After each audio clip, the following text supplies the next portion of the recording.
ওয়ালাইকুম আসসালাম। সব কিছু ঠিক আছে কিনা, আমার ভয়েসটা ঠিক আছে কিনা একটু জানাও তো কমেন্ট করে, দেন আমরা ক্লাসে চলে যাব। দেবাশিস আজকে ক্লাসে কি নতুন? হ্যালো দেবাশিস, মন্তাহারা চলে আসছে। একটু আমাকে জানাও যে সানজিদুল, নামাজের সময়ের কথা বলছো, আমি দেখলাম একটু আগে। তো তুমি এক কাজ করতে পারো, একটু নামাজটা পড়ে এসে জয়েন দাও, বেশিক্ষণ তো লাগবে না। আর আমরা শুরু করতে করতে, কারণ হচ্ছে কি আমারও মাথায় ছিল না, যেহেতু আমি একটু লেট করেই আসলে নামাজটা পড়ি। তো আমাদের তো মেয়েদের আর নির্দিষ্ট সময় নেই নামাজের, তো এই জন্য অ্যাকচুয়ালি আমার মাথায় ছিল না। তো তুমি যদি চাও তাহলে জামাতের সাথে পড়ে এসে জয়েন করতে পারো, আর যেটুকু ক্লাস মিস হবে ওটা হচ্ছে একটু মানে আগের থেকে টেনে পড়ে দেখে নিও আর কি। হ্যাঁ, বাট এখন তো হচ্ছে সবাই চলে আসছে, এই জন্য আর আপু ক্লাসটা লেটই শুরু করতে পারলাম না। ওকে, ওয়ালাইকুম আসসালাম। ওমা, আজকে দেখি অনেকে চলে আসছে, অল ক্লিয়ার তাই না? তাহলে আমরা শুরু করে দিব।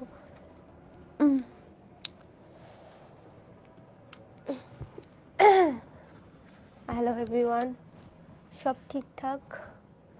ওকে, হাই। আজকে ঘুম থেকে উঠে সকালে সন্ধ্যায় মাথাটা খারাপ হয়ে গেছে। পোস্ট দিতে চাইছিলাম লাল শালুর, কিন্তু হয়ে গেছে সিরাজউদ্দৌলা। পরে আমার কন্ট্রিবিউটর আমাকে ফোন দিয়ে বলতেছে, আপু আপনি লাল শালু শেষ না করে সিরাজউদ্দৌলা কেন যাচ্ছেন? তো পরে আমার মাথায় সেন্স আসছে যে আচ্ছা, তার মানে আমার মাথা ঘুম থেকে ওঠার পর একটু খারাপ থাকে, বুঝছো? হ্যাঁ, আলহামদুলিল্লাহ ভালো আছি। এফআরবি ক্লাস আছে। আচ্ছা, প্যারা নাই, আমরা কন্টিনিউ করি, যে যতটুকু পারো। বাকিটা তো তোমরা সবসময় রেকর্ডই করো, আমি জানি লাইভে খুব কম স্টুডেন্টই থাকো। ওকে, তাহলে চলো শুরু করে দিই কথা না বাড়িয়ে। আজকে আমরা টানা 2 ঘন্টা ক্লাস নিব, 1 মিনিটও আমাদের এদিক সেদিক না, কারণ আমরা শেষ করতে পারবো না, না হয় আরও অনেকগুলো ক্লাস হয়ে যাবে। তো আজকে 2 ঘন্টার ক্লাসে ইনশাল্লাহ আশা করছি মোটামুটি আমরা প্রায় 2/3 শেষ করে ফেলতে পারবো। তো আমরা দেখেছিলাম যে মোটামুটি হচ্ছে মোহাম্মদনগর গ্রামের আমাদের মসজিদের সাথে আওয়ালপুরের পীরের একটা দ্বন্দ্ব লেগে গেছে, এবং তারা দুজনে মিলে একটা দ্বন্দ্বে জড়াইছে। এক পীর আরেক পীরের ভুল ধরছে, এবং ভুল ধরে হচ্ছে তাকে কি একদম যতটুকু অপর্যস্ত করা যায় করে আসছে। এখন সে হচ্ছে তার রিটার্ন গ্রামে চলে আসছে, এবং গ্রামে চলে এসে খালেক ব্যাপারীর সাথে একটা মিটিং ডাকে, তাই না? এতটুকু পর্যন্ত আমরা আসছিলাম। তো এই মিটিং এর মধ্যে আসলে কি হচ্ছে সেটা হচ্ছে আমাদের দেখার বিষয়। তো চলো আমরা শুরু করি প্রথম থেকে। প্রথমত আমরা দেখব যে মজিদ হচ্ছে একটু মানে কি করে দেখবা, যারা কিছু ফাঁকা বুলি টাইপের কথাবার্তা বলে। যখন কোনো সমাবেশ ঘটিত হয় তখন দেখবা যে কিছু কিছু লোক আছে অনেক প্রশংসামূলক কথাবার্তা বলে, অথবা দেখবা যে রাজনৈতিক কোনো সংগঠনের জন্য কোনো মিছিল থাকে, সেখানে হচ্ছে সেই রাজনৈতিক নেতাকে কেন্দ্র করে অনেক মানে কথাবার্তা বলা হয়। তো এখানে হচ্ছে মসজিদ যখন মজলিসটা ডাকে, মজলিস মানে কি একটা মিটিং ডাকে, এবং মিটিংটা ডাকার পর সে হচ্ছে অনেক মানে জ্ঞানমূলক কথাবার্তা বলতে থাকে, অর্থাৎ কাইন্ড অফ ফাঁকা বুলি টাইপের কিছু কথাবার্তা সে বলতে থাকে। তারপরে হচ্ছে সে তার মূল কথায় চলে যায় আর কি। হ্যাঁ, না, আমি অসুস্থ না, আলহামদুলিল্লাহ ভালো আছি। ঘুম থেকে উঠে আসছি আর সারাদিন ভাত খাই নাই, ভাত না খেয়ে ঘুমাইছি, কারণ কালকে থেকে আবার আমার ভার্সিটি শুরু হয়ে যাবে, এই জন্য সারাদিন আমি ঘুমাইছি, এই জন্য একটু অসুস্থ লাগতেছে। না, আমি অসুস্থ না, আমি আলহামদুলিল্লাহ ঠিক আছি। এখন কিভাবে কি করব? দেবাশিস আপুকে একটু মেসেঞ্জারে নক দিও তুমি, ঠিক আছে?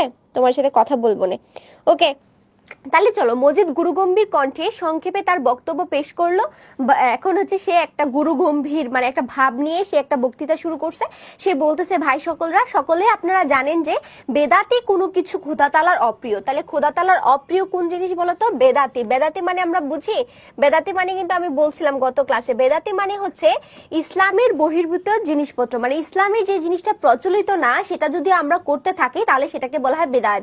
যেমন সবে বরাত, তারপর হচ্ছে সবে কদর না, সবে বরাত, তারপর হচ্ছে সবে মেরাজ, এই রাতগুলোতে কিছু আমরা নির্দিষ্ট ইবাদত করে থাকি, কিন্তু এই নির্দিষ্ট ইবাদতটা করা কিন্তু বেদায়াত, অর্থাৎ এটা আমাদের ইসলামে নাই। তুমি চাইলে নফল নামাজ পড়তে পারো, কিন্তু সেটা বাধ্যতামূলক না। কিন্তু আমরা অনেকেই ভাবি যে এই রাতের মধ্যে এটা করতে হবে, সিন্নি পাকাইতে হবে, এটা সেটা। তো এই যে যেটা ইসলামে প্রচলিত না সেই জিনিসটাকে যখন তুমি নিজে পালন করা শুরু করবা সেটাকে বলা হয় বেদায়াত কাজকর্ম। তো এখানে মজিদ বলতেছে যে আপনারা সকলে জানেন যে বেদাতি কোনো কিছু আল্লাহর পছন্দ না, ঠিক আছে? যেটা, এবং সেই থেকে থেকে সত্যিকার মানুষ যারা তাদেরকে তিনি দূরে থাকতে বলেছেন। তো এবং তিনি বলতেছেন যে আল্লাহ বলছেন যে বেদাতি কাজ কারবার আমার পছন্দ না, এবং যারা এগুলো করে তাদেরকে আমি পছন্দ করি না, এগুলো থেকে দূরে থাকতে বলছে। এই কথাও তারা জানে যে শয়তান মানুষকে প্রলুব্ধ করবার জন্য মনোমুগ্ধকর রূপ ধারণ করে তার সামনে উপস্থিত হয় এবং অত্যন্ত কৌশল সহকারে তাকে বিপথে চালিত করার প্রয়াস পায়। তো সে আসলে মানুষকে এখানে একটু বুঝাইতেছে যে এই যে শয়তান অনেক রূপ ধারণ করে এবং সুন্দর সুন্দর রূপ ধারণ করে মানুষের কাছে আসে এবং মানুষকে ঠকায়, এই টাইপের কথাবার্তা সে বলতেছে। শয়তানের সেই রূপ যতই মনোমুগ্ধকর হোক না কেন, ক্ষুধার পথে যারা চলাচল করে তাদের পক্ষে সে মুখোশ চিনে ফেলতে বিন্দু মাত্র দেরি হয় না। এবং সে এটাও বলতেছে যে শয়তান যতই মুখোশ ধারণ করুক, যারা আল্লাহর পথে ঈমানদার ব্যক্তিগণ তারা কি করে, তারা এই শয়তানের মুখোশ থেকে ধরে ফেলতে পারে। মানে এখানে জাস্ট সে বুঝাতে চাচ্ছে যে আওয়ালপুরের যে পীর সে হচ্ছে একটা শয়তানের রূপ, এবং তার যে রূপটা সেটা ধরে ফেলছে কে, মজিদ, অর্থাৎ সে নিজেকে বড় ঈমানদার ব্যক্তি হিসেবে এখানে পেশ করার চেষ্টা করতেছে। ঠিক আছে, তারপরে দেখো, ওয়ালাইকুম আসসালাম আব্দুল্লাহ আলামিন। আজকে নতুন নতুন স্টুডেন্ট আসছে যারা হচ্ছে আগে লাইভ করে নেই, এদের নাম দেখি নেই। আচ্ছা, তাছাড়া শয়তানের প্রচেষ্টা যতই নিপুণ হোক না কেন, একটি দুর্বলতার জন্য তার সমস্ত কারসাজি ভণ্ডুল হয়ে যায়, মানে ভেঙে যায়।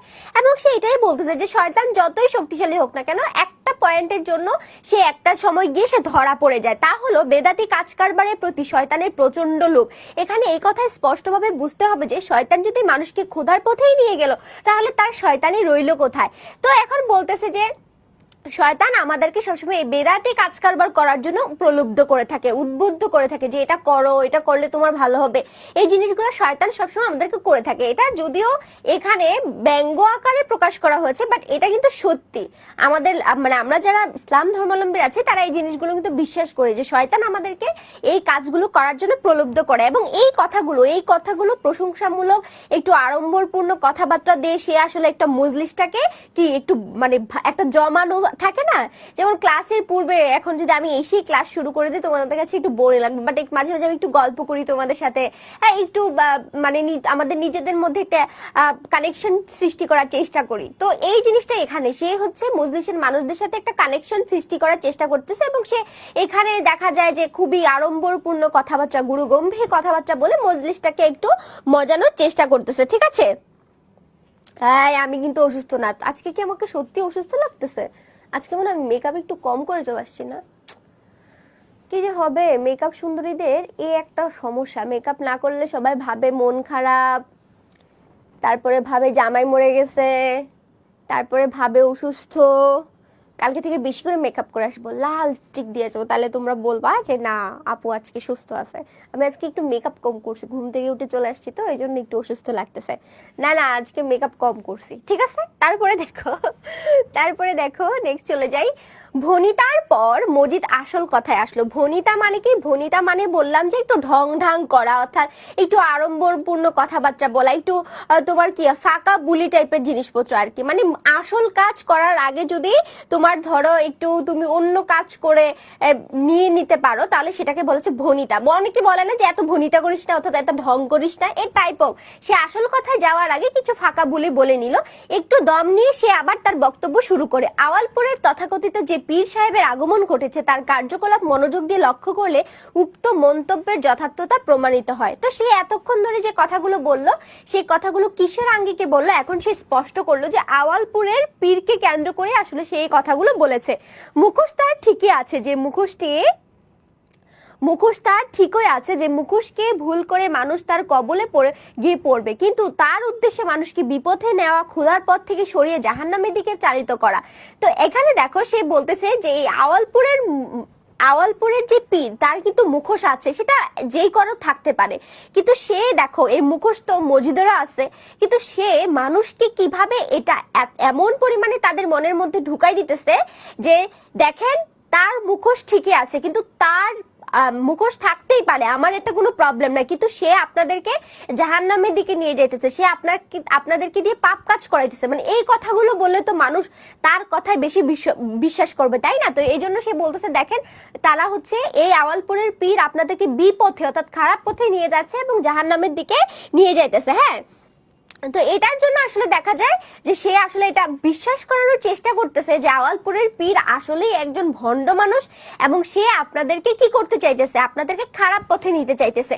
5 ওয়াক্ত নামাজের জন্য খোদা তাআলা সময় নির্দিষ্ট করে দিয়েছেন, কিন্তু একটু ভুয়ো কথা বলে তিনি এতগুলো মানুষ, ভালো মানুষের নামাজ প্রতিদিন মাকরুহ করে দিচ্ছেন। মাকরুহ করা মানে কি, মানে নির্দিষ্ট সময়ের, আমাদের ইসলামে বর্ণিত হচ্ছে নির্দিষ্ট সময় পার হওয়ার পর যদি তুমি গিয়ে নামাজটা পড়ো তখন হচ্ছে সেটা মাকরুহ হয়ে যায়। তো এই মাকরুহ বলতেছে যে দেখেন যে 5 ওয়াক্ত নামাজের জন্য একটা নির্দিষ্ট সময় আছে, কিন্তু তার বাইরে গিয়ে যখন আপনি নামাজ পড়েন তখন তো সেটা মাকরুহ হয়ে যাচ্ছে। আর সে এই কাজটাই আপনাদের সাথে করেছে, আপনাদের এতগুলো মানুষের নামাজ কিন্তু সে মাকরুহ করে ফেলছে। তার চক্রান্তে পড়ে কত মুসল্লি ইমানদার মানুষ যারা জীবনে একটিবার নামাজ কাজা করেনি তারা খোদার কাছে গুনাহ করেছেন। তো এখানে সে হচ্ছে মানুষদেরকে বোঝাচ্ছে যে আপনারা যে কাজটা করছেন আওয়ালপুরের পীরের মানে তার ফান্দে পড়ে আপনারা যে কাজটা করলেন আপনাদের অনেকের ঈমান কিন্তু নষ্ট হয়ে গেছে, এটা সে সবাইকে বুঝাচ্ছে। এই পর্যন্ত বলে বিস্ময়াহত স্তব্ধ লোকগুলোর পানে মজিদ কতক্ষণ চেয়ে থাকে, তারপর আরো কয়েক মুহূর্ত নীরবে দাঁড়িতে সে হাত বোলাতে থাকে।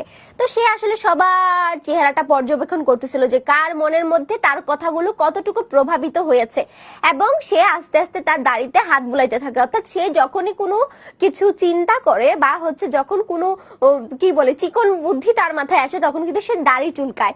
তো দেখো গলা কেশে এবার খালেক ব্যাপারী বৈঠকের পানে তাকিয়ে বাজ খাই গলায় অর্থাৎ উচ্চ শব্দে সে প্রশ্ন করে, কি শুনলেন তো ভাই সকল? তখন এতক্ষণ তো আমরা দেখলাম মজিদ কথা বললো, এখন মজিদের কথায় সাড়া দিয়ে খালেক ব্যাপারী বলতেছে আপনারা কি সবাই এতক্ষণ ধরে শুনলেন যে মজিদ সাহেব কি বলেছে? সাব্যস্ত হলো অর্থাৎ প্রমাণিত হলো, যে সাব্যস্ত হওয়া বলে না, দোষী সাব্যস্ত হলো অর্থাৎ প্রমাণিত হলো। তো সে বলতেছে যে প্রমাণিত হলো যে অন্তত এই গ্রামের কোনো মানুষ পীর সাহেবের ত্রিসীমানায় ঘেঁষবে না। তো বলতেছে এতক্ষণ ধরে মজিদ সাহেব যে কথাটা বলেছেন সেটা দ্বারা প্রমাণিত হলো যে ওই লোকটা একটা ভণ্ড পীর, এবং আমরা আজকের পর থেকে এই মোহাম্মদনগর গ্রামের কোনো মানুষ সে আওয়ালপুরে যাব না। তারপরে এই কথা শোনার পর মোহাম্মদনগরের লোক আওয়ালপুরে একেবারে গেলে যে না তা নয়, কিন্তু গেল অন্য মতলবে। পরদিন দুপুরেই একদল তো বলতেছে যে ঠিক আছে খালেক ব্যাপারীর কথা শোনার পর কেউ আর ওই গ্রামে যায় নাই, বাট যায় না যে এমনটা না, একদল মানুষ আবার গেছে। কেন গেছে সেটা দেখলাম, কিন্তু গেল অন্য আরেকটা মতলবে মানে হচ্ছে উদ্দেশ্যে, অন্য আরেকটা উদ্দেশ্যে গেছে। পরদিন কখন মনে রাখবা, এটা দুপুরে একদল যুবক, কারা? একদল যুবক মজিদকে না জানিয়ে একটা জিহাদি জোশে বলিয়ান হয়ে পীর সাহেবের সভায় গিয়ে উপস্থিত হলো। তো ওই আওয়ালপুরে কিন্তু ঠিকই ওই বেটা আবার তার মজলিস চালাইতেছে, তাই না? এবং যারা অন্ধবিশ্বাসী তারা কিন্তু ঠিকই ওই আওয়ালপুরের পীরের কাছে যাচ্ছে। তো মোহাম্মদনগরের গ্রামের কিছু চ্যাংরা পোলাপান থাকে না, যে 18 বছর বয়স টাইপের পোলাপান, যাদের রক্ত গরম জিহাদি টাইপের, যুদ্ধ করার যে মন মানসিকতা থাকে যে হ্যাঁ ওর জন্য আমাদের নামাজ হয়ে গেল, মাকরুহ হয়ে গেল, ও আবার এরকম বৈঠক চালাইতেছে, ওরা আজকে মাইরেই ফেলবো। তো এই কতগুলো যুবক, একদল যুবক কি করে মজিদকে না জানিয়ে তারা কি করে একটা জেহাদি অর্থাৎ যুদ্ধ করার একটা জোশে মানে শক্তি নিয়ে তারা কি করে ওই গ্রামে যায়, এবং পরে তারা বড় সড়কটার উত্তর দিকে না গিয়ে গেল দক্ষিণ দিকে করিমগঞ্জে একটা হাসপাতাল আছে। তো এটা দ্বারা বোঝাচ্ছে পরে তারা কারা, ওই একদল যুবক বড় সড়কটার উত্তর দিকে কি ছিল? মোহাম্মদনগর গ্রাম। অর্থাৎ পরে তারা আর গ্রামে ফিরে আসে নাই, তারা চলে গেল দক্ষিণ দিকে করিমগঞ্জে। কেন বলতো? করিমগঞ্জে একটা হাসপাতাল আছে। অর্থাৎ মারপিট করে এমন অবস্থা হয়েছে ওই একদল যুবকের অবস্থা খারাপ হয়ে গেছে, কারণ ওই পীরের তো চেলাপেলা আছে, তাই না? ওই পীর কি আর এভাবে ছেড়ে দিবে? তো ওই পীর কি করছে, ওই পীরের যত চেলাপেলা আছে সবাই মিলে এই যুবকগুলোকে মারছে, যুবকরাও পিটায় আসছে। তো তারপরে কি হলো, তারা আর উত্তর দিকে অর্থাৎ মোহাম্মদনগরের দিকে আর আসতে পারলো না, মোহাম্মদনগরে আর তারা আসতে পারলো না। তারা কোথায় গেল হচ্ছে তারা করিমগঞ্জ। যেটা মনে রাখবা, হাসপাতালটা কোথায় অবস্থিত ছিল? সবাই মনে রাখবা, হাসপাতালটা অবস্থিত ছিল করিমগঞ্জে। এগুলো কিন্তু পরীক্ষায় চলে আসবে। অপরাহ্নে অর্থাৎ দুপুর বেলা সংবাদ পেয়ে মজিদ ক্যানভাসের জুতা পরে ছাতি বগলে করিমগঞ্জে গেল।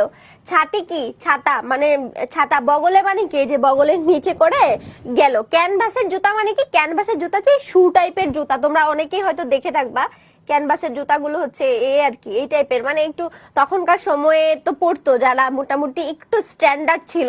তো ক্যানভাসের জুতা পরে সে বগলের নিচে হচ্ছে ছাতা নিয়ে সে কোথায় গেল? করিমগঞ্জে। হাসপাতালে আহত ব্যক্তিদের পাশে বসে অনেকক্ষণ ধরে শয়তান ও ক্ষুধার কাজের তারতম্য আরো বিশদভাবে বুঝিয়ে বলল, বেহেশত এবং দুজকের জলজন্ত বর্ণনাও করলো। তো সেখানে সে গেল ওই ছেলে পেলেগুলোকে দেখতে, কারণ তার তো এখানে কি হয়েছে, স্বার্থ আছে। কারণ এই ছেলেগুলো যখন ওই যে পীরের সাথে মারপিট করতে গেছে, তো এটাতে মূলত আসলে লাভটা কার হয়েছে? মসজিদের হয়েছে। এখন মসজিদ যদি ওই ছেলেগুলোকে দেখতে না যায় তাহলে তো খারাপ। তখন সে কি করলো? সে হচ্ছে গিয়ে ওই ছেলেগুলোকে দেখতে গেছে এবং সেখানে গিয়ে সে জান্নাত জাহান্নামের বর্ণনা দিতেছে এবং অনেক ইসলামিক দাওয়াতি কথাবার্তা সে এখানে বলতেছে। কালো মিয়া গুঙ্গায়, চোখে তার বেদনার পানি। সে বলে শয়তানের চেলারা তার মাথাটা ফাটিয়ে দুফাক করে দিয়েছে। তাহলে কে গুঙ্গাইতেছিল? গুঙ্গানো মানে হচ্ছে ব্যথায় কাতরানো। তার নাম হচ্ছে কালু মিয়া। আর চোখে তার বেদনার পানি, চোখে কার বেদনার পানি ছিল? কালু মিয়ার চোখে, এটা মনে রাখবা। সে বলে শয়তানের চেলারা, অর্থাৎ ওই যে আওয়ালপুরের যে পীর, ওই পীরের যে চেলা পেলারা আছে আর কি, তারা তার মাথাটা ফাটিয়ে দুফাক করে দিয়েছে। মজিদ তাকিয়ে দেখে মস্ত ব্যান্ডেজ তার মাথায়। দেখে সে মাথা নাড়ে, দাড়িতে হাত বুলায়। তারপর দুনিয়া যে মস্ত বড় একটা পরীক্ষা ক্ষেত্র তা মধুর সুললিত কণ্ঠে বুঝিয়ে বলে। কালো মিয়া শুনে কিনাকে জানে এক ঘেয়ে সুরে গোঙাতে থাকে।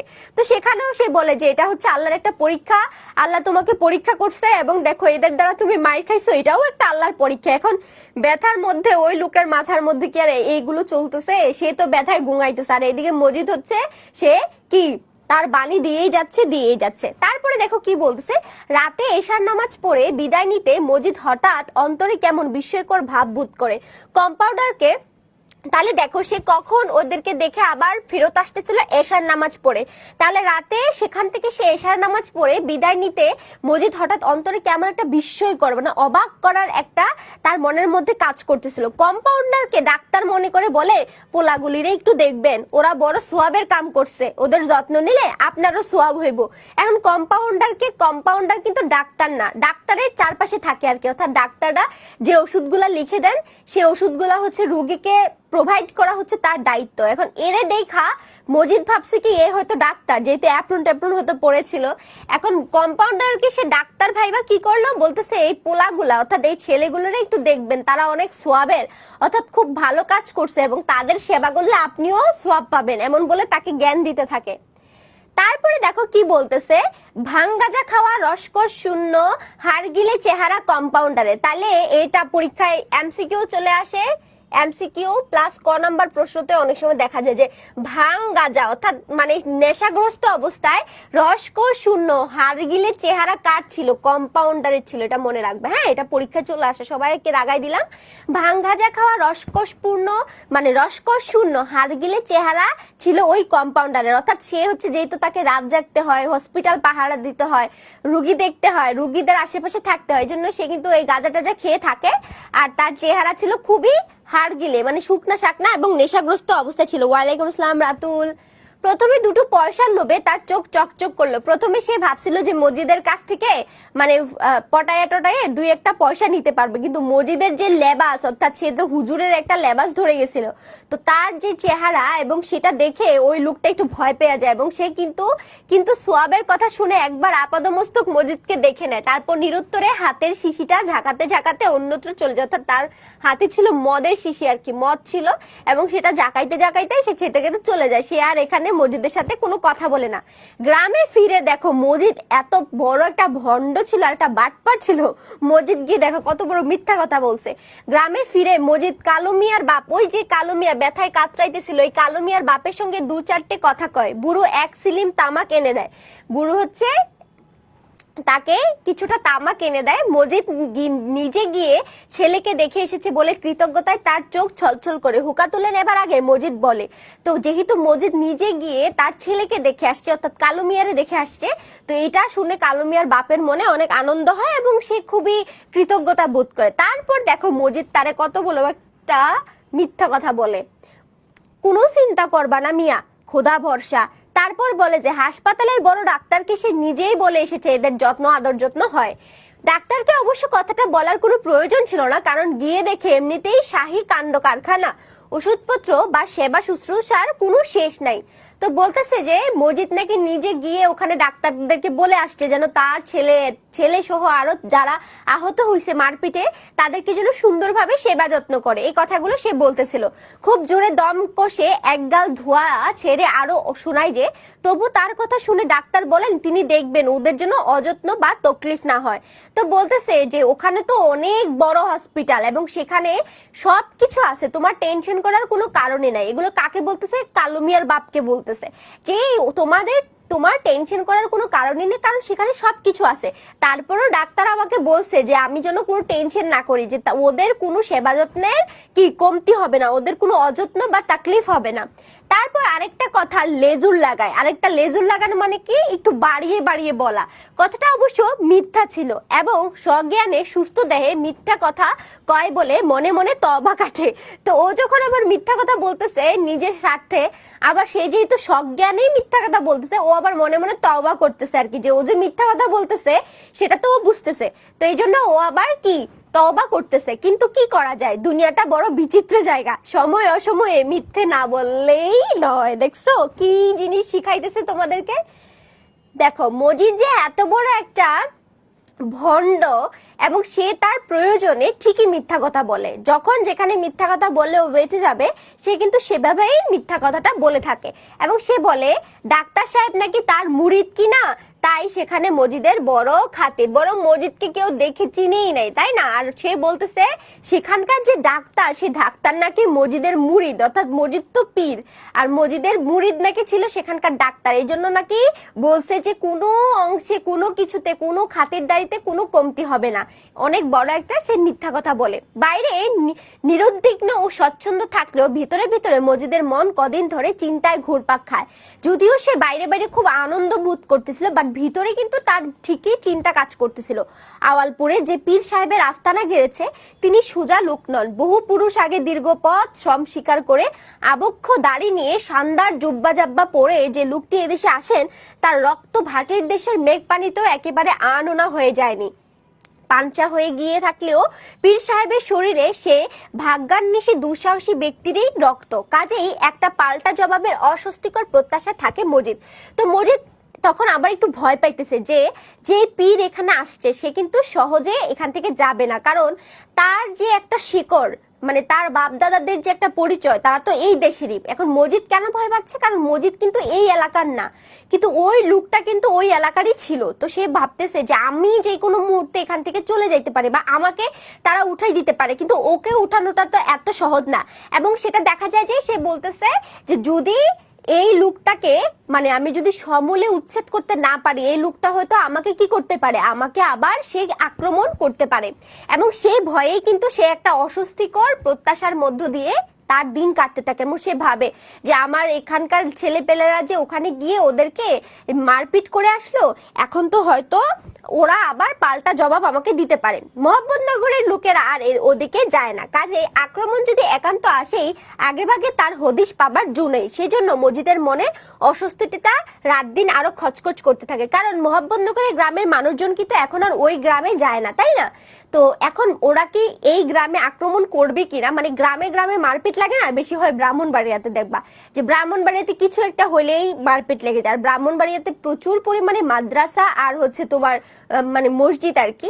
যদিও আমি ব্রাহ্মণবাড়িতে গিয়েছি, আবার রিলেটিভসের বাসা আছে এবং আমার বেস্ট ফ্রেন্ডের বাড়ি ব্রাহ্মণবাড়িয়াতে, তো সেখানেও আমি গিয়েছিলাম। তো ওদের দেখি প্রত্যেক ঘরে ঘরে মসজিদ থাকে এবং ঘরে ঘরে দেখা যায় যে তোমার মাদ্রাসা, অনেক বেশি মাদ্রাসা।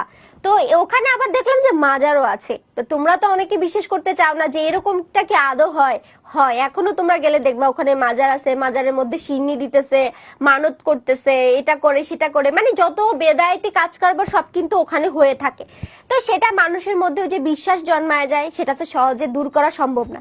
তো এই যে গ্রামে গ্রামের মধ্যে কিন্তু দ্বন্দ্ব হয়, যে এই গ্রামের মানুষজন কিছু করলে ওই গ্রামের মানুষ কিন্তু পাল্টা আক্রমণ করে। তো এই ভয়টাই কিন্তু আমাদের মজিদ পাচ্ছিল, ঠিক আছে?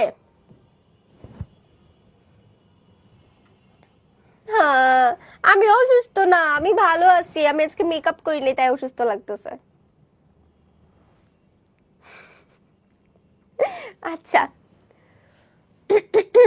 তারপরে দেখো মজিদ ও তরফ থেকে কিছু একটা আশা করলে কি হবে, 3 গ্রাম ডিঙিয়ে মোহাম্মদনগরে এসে হামলা করার কোনো খেয়াল পীর সাহেবের মনে ছিল না। তো মজিদ ও তরফ থেকে কিছু একটা আশা করছিল যে হয়তো হামলা টামলা হবে, কিন্তু 3 গ্রাম ডিঙিয়ে মোহাম্মদনগরে এসে হামলা করার কোনো খেয়াল কারোরই ছিল না। তার প্রধান কারণ ছিল জয়ীফ অবস্থা। জয়ীফ অবস্থা মানে হচ্ছে তোমার হচ্ছে কি ওই যে মোহাম্মদ মানে আওয়ালপুরের যে পীর ছিল, ওই পীর কিন্তু মজিদের মতো এতটা শক্তপোক্ত ছিল না, সে ছিল কিছুটা দুর্বল প্রকৃতির, ঠিক আছে, সে ছিল কিছুটা দুর্বল আর একটু সরল প্রকৃতির। তো এই সরল বা দুর্বল মানেই হচ্ছে জয়ীফ অবস্থা, অর্থাৎ ওই লোকের যেহেতু এত একটা মানে শক্তি টক্তি ছিল না, সে একটু বৃদ্ধ ছিল, তো যার কারণে দেখা যায় যে হচ্ছে তার এই অবস্থার জন্য সে যে পাল্টা মসজিদের উপর আক্রমণ করবে এইটা আর দেখা যায় না। এই বয়সে দাঙ্গাবাজি হই হাঙ্গামা আর ভালো লাগে না। শাগরেদদের মধ্যে কেউ কেউ, বিশেষ করে প্রধান মুরিদ মতলুব খা, একটা জঙ্গি ভাব দেখালেও হুজুরের নিস্পৃহতা দেখে শেষ পর্যন্ত তারা ঠান্ডা হয়ে যায়। অর্থাৎ যদিও তারা প্ল্যান করছিল যে মসজিদের উপরেও তারা আক্রমণ চালাবে, ওই গ্রামের মানুষদের উপর আক্রমণ চালাবে, কিন্তু যেহেতু ওই পীরটা ছিল অনেক বৃদ্ধ এবং তার মনের মধ্যে এত দাঙ্গা হাঙ্গামা করার ইচ্ছা ছিল না, যার কারণে এই কাজটা আর হয়ে ওঠে নাই। পীর সাহেব অপরিসীম উদারতা দেখিয়ে বলেন, কুত্তা তোমাকে কামড়ালে তুমিও কি উল্টা তাকে কামড়ে দেবে? যুক্তি উপলব্ধি করে শাগরেদরা নিরস্ত হয়। তো এখানে আসলে মসজিদকে কুত্তা বলা হয় আর কি, যে মসজিদের লোকজন তো কুত্তার মতো এসে তোমাকে কামড়ায় গেল, এখন তুমিও কি তাহলে কুত্তা যে তাকে উল্টা কামড় দিবা? এখন এই কথা বলার পর তার যে চেলাপেলারা ছিল তারা কিন্তু মোটামুটি বুঝতে পারলে যে না, এখন আর তেমন কিছু করা যাবে না। তবু স্থির করে যে মজিদ কিংবা তার ছেলেরা যদি কেউ এধারে আসে তবে এক হাত দেখে নেওয়া যাবে। সেদিন কালুদের কল্লা যে ধর থেকে আলাদা করতে পারেনি, সেজন্য মনে প্রবল আফসোস হয়। ওই যে কালু সহ আরো যে কয়েকজন ছেলে পেলে গেছিল তাদের সাথে মারপিট করতে, ওদের কল্লা যে মাথা মানে ঘাট থেকে আলাদা করতে পারে নাই, এটার জন্য তাদের খুব আফসোস হইতেছিল। দেখছো কি দ্বন্দ্ব। আচ্ছা, গ্রামের একটি ব্যক্তি কিন্তু ব্যাপারটা ঠিক পছন্দ করে না, সে অন্দরের লোক আর তার তাগিদটা প্রায় বাঁচা মরার মতো জোরালো। পীর সাহেবের সাহায্যের তার একান্ত প্রয়োজন, না হলে জীবন শেষ পর্যন্ত বিফলে যায়। তো গ্রামের একটা ব্যক্তি কিন্তু ব্যাপারটা ঠিক পছন্দ করে না, হ্যাঁ, যে এরকম মারপিটের যে ব্যাপারটা, এই যে অন্য গ্রামের প্রতি একটা বিদ্বেষমূলক আচরণ বা অন্য গ্রামের মানুষজন এই গ্রামের মানুষ সম্পর্কে একটা খারাপ ধারণা নেওয়া, এই জিনিসগুলো আসলে তার ভালো লাগতেছিল না। পীর সাহেবের সাহায্যের তার একান্ত প্রয়োজন, এবং কার প্রয়োজন দেখে এটা বলো তো তোমরা, যে এই ব্যাপারটা কার পছন্দ হচ্ছিল না। এবং এই যে পীর সাহেব অর্থাৎ মজিদের সাহায্যের প্রয়োজন কার বলো তো, এবং না হলে জীবন শেষ পর্যন্ত বিফলে যায়, এজন্য কে চুপচাপ আছে দেখি, তোমরা একটু আনসার দাও তো। সে হলো আমাদের কে? কত লেকচারে শেষ হবে এটা এখনো শিওর করে আসলে বলা যাচ্ছে না, বাট খুব শীঘ্রই শেষ হয়ে যাবে, এটুকু মনে রাখো। আচ্ছা বলো, সেই লোকটা হচ্ছে আমাদের খালেক ব্যাপারী। কারণ খালেক ব্যাপারীর যদিও এই ব্যাপারগুলো ভালো লাগতেছে না, তারপরেও তার কিছু বলার নাই, কারণ মজিদ ছাড়া খালেক ব্যাপারী একদমই পঙ্গু, এবং মজিদের এই সকল ব্যাপার কি এই যে সব কিছু ব্যাপার, এগুলো কিন্তু খালেক ব্যাপারীরও ভালো লাগতেছে না, কিন্তু তারপরে দেখা যায় যে সে চুপচাপ মেনে নিতেছে এবং তার সাহায্যের প্রয়োজন, এবং বলতেছে সে হলো খালেক ব্যাপারীর প্রথম পক্ষের বিবি আমেনা। অর্থাৎ এখানে খালেক ব্যাপারীরও কিন্তু এই ব্যাপারগুলো ভালো লাগতেছে না, যে তার গ্রামের মধ্যে এরকম ধরনের একটা মানে ভয়ে কাটবে, এবং তার যে প্রথম স্ত্রী আমেনা বেগম, এই আমেনা বেগমেরও কিন্তু এই ব্যাপারগুলো ভালো লাগতেছিল না আর কি, যে মজিদ কেন গিয়ে হচ্ছে ওই লোকের সাথে দ্বন্দ্বে জড়াইলো, এবং ওই লোকের মতোই থাকতো, এই পীরের মতো থাকতো। তো এই ব্যাপারগুলো আসলে কারো ভালো লাগতেছিল না, আমেনা বিবিরও ভালো লাগতেছিল না। নিঃসন্তান মানুষ, তাহলে আমেনা বিবিরও কিন্তু কোনো সন্তান ছিল না, রহিমারও কোনো সন্তান ছিল না, আমেনা বিবিরও কিন্তু কোনো সন্তান ছিল না। আমেনা বিবি হচ্ছে খালেক ব্যাপারীর প্রথম স্ত্রী। তো 13 বছর বয়সে বিয়ে হয়েছিল তার, এটা মনে রাখবে, এই ইনফরমেশন গুলো কিন্তু পরীক্ষা চলে আসে। খালেক ব্যাপারীর প্রথম স্ত্রী হচ্ছে আমেনা বিবি, এবং তার 13 বছর বয়সে বিয়ে হয়েছিল, এটা মনে রাখবে, এগুলো পরীক্ষায় চলে আসে। আজ 30 পারিয়েছে, অর্থাৎ এখন তার বর্তমানে প্রায় 30+ বয়স। শূন্য কুল নিয়ে হুতাশের সঙ্গে বুক বেঁধে তবু থাকা যেত, কিন্তু চোখের সামনে সতীন অর্থাৎ খালেক ব্যাপারীর দ্বিতীয় স্ত্রী খালেক ব্যাপারীর দ্বিতীয় স্ত্রী অর্থাৎ তার সতীন আমেনা বেগমের সতীন, তার নাম হচ্ছে তানু বিবি, এটা মনে রাখবা, এটা পরীক্ষা চলে আসে। তানু বিবি সে ফি বছর অর্থাৎ প্রতি বছর আস্তে আস্তে সন্তানের জন্ম দিতে দেখে বড় বিবির আর সহ্য হয় না। এখন তার কোলে কোনো বাচ্চা নাই, কিন্তু তার যে সতীন সে প্রত্যেক বছরে একটা করে বাচ্চার জন্ম দিতেছে, এটা দেখে আর তার ভালো লাগতেছে না। দেখা সবার একটা সীমা আছে, যা পেরিয়ে গেলে তার একটা বিহিত করা একান্ত প্রয়োজনীয় হয়ে পড়ে। আওয়ালপুরের পীর সাহেবের আগমন সংবাদ পাওয়া অবধি আমেনা বিবি মনে একটা আশা পোষণ করছিল যে এবার হয়তো বা একটা বিহিত করা যাবে। আগামী বছর তানু বিবির কুলে যখন নতুন এক আগন্তুক ট্যাটে করে উঠবে, তখন তার জন্য নানি বুড়ির ডাক পড়বে।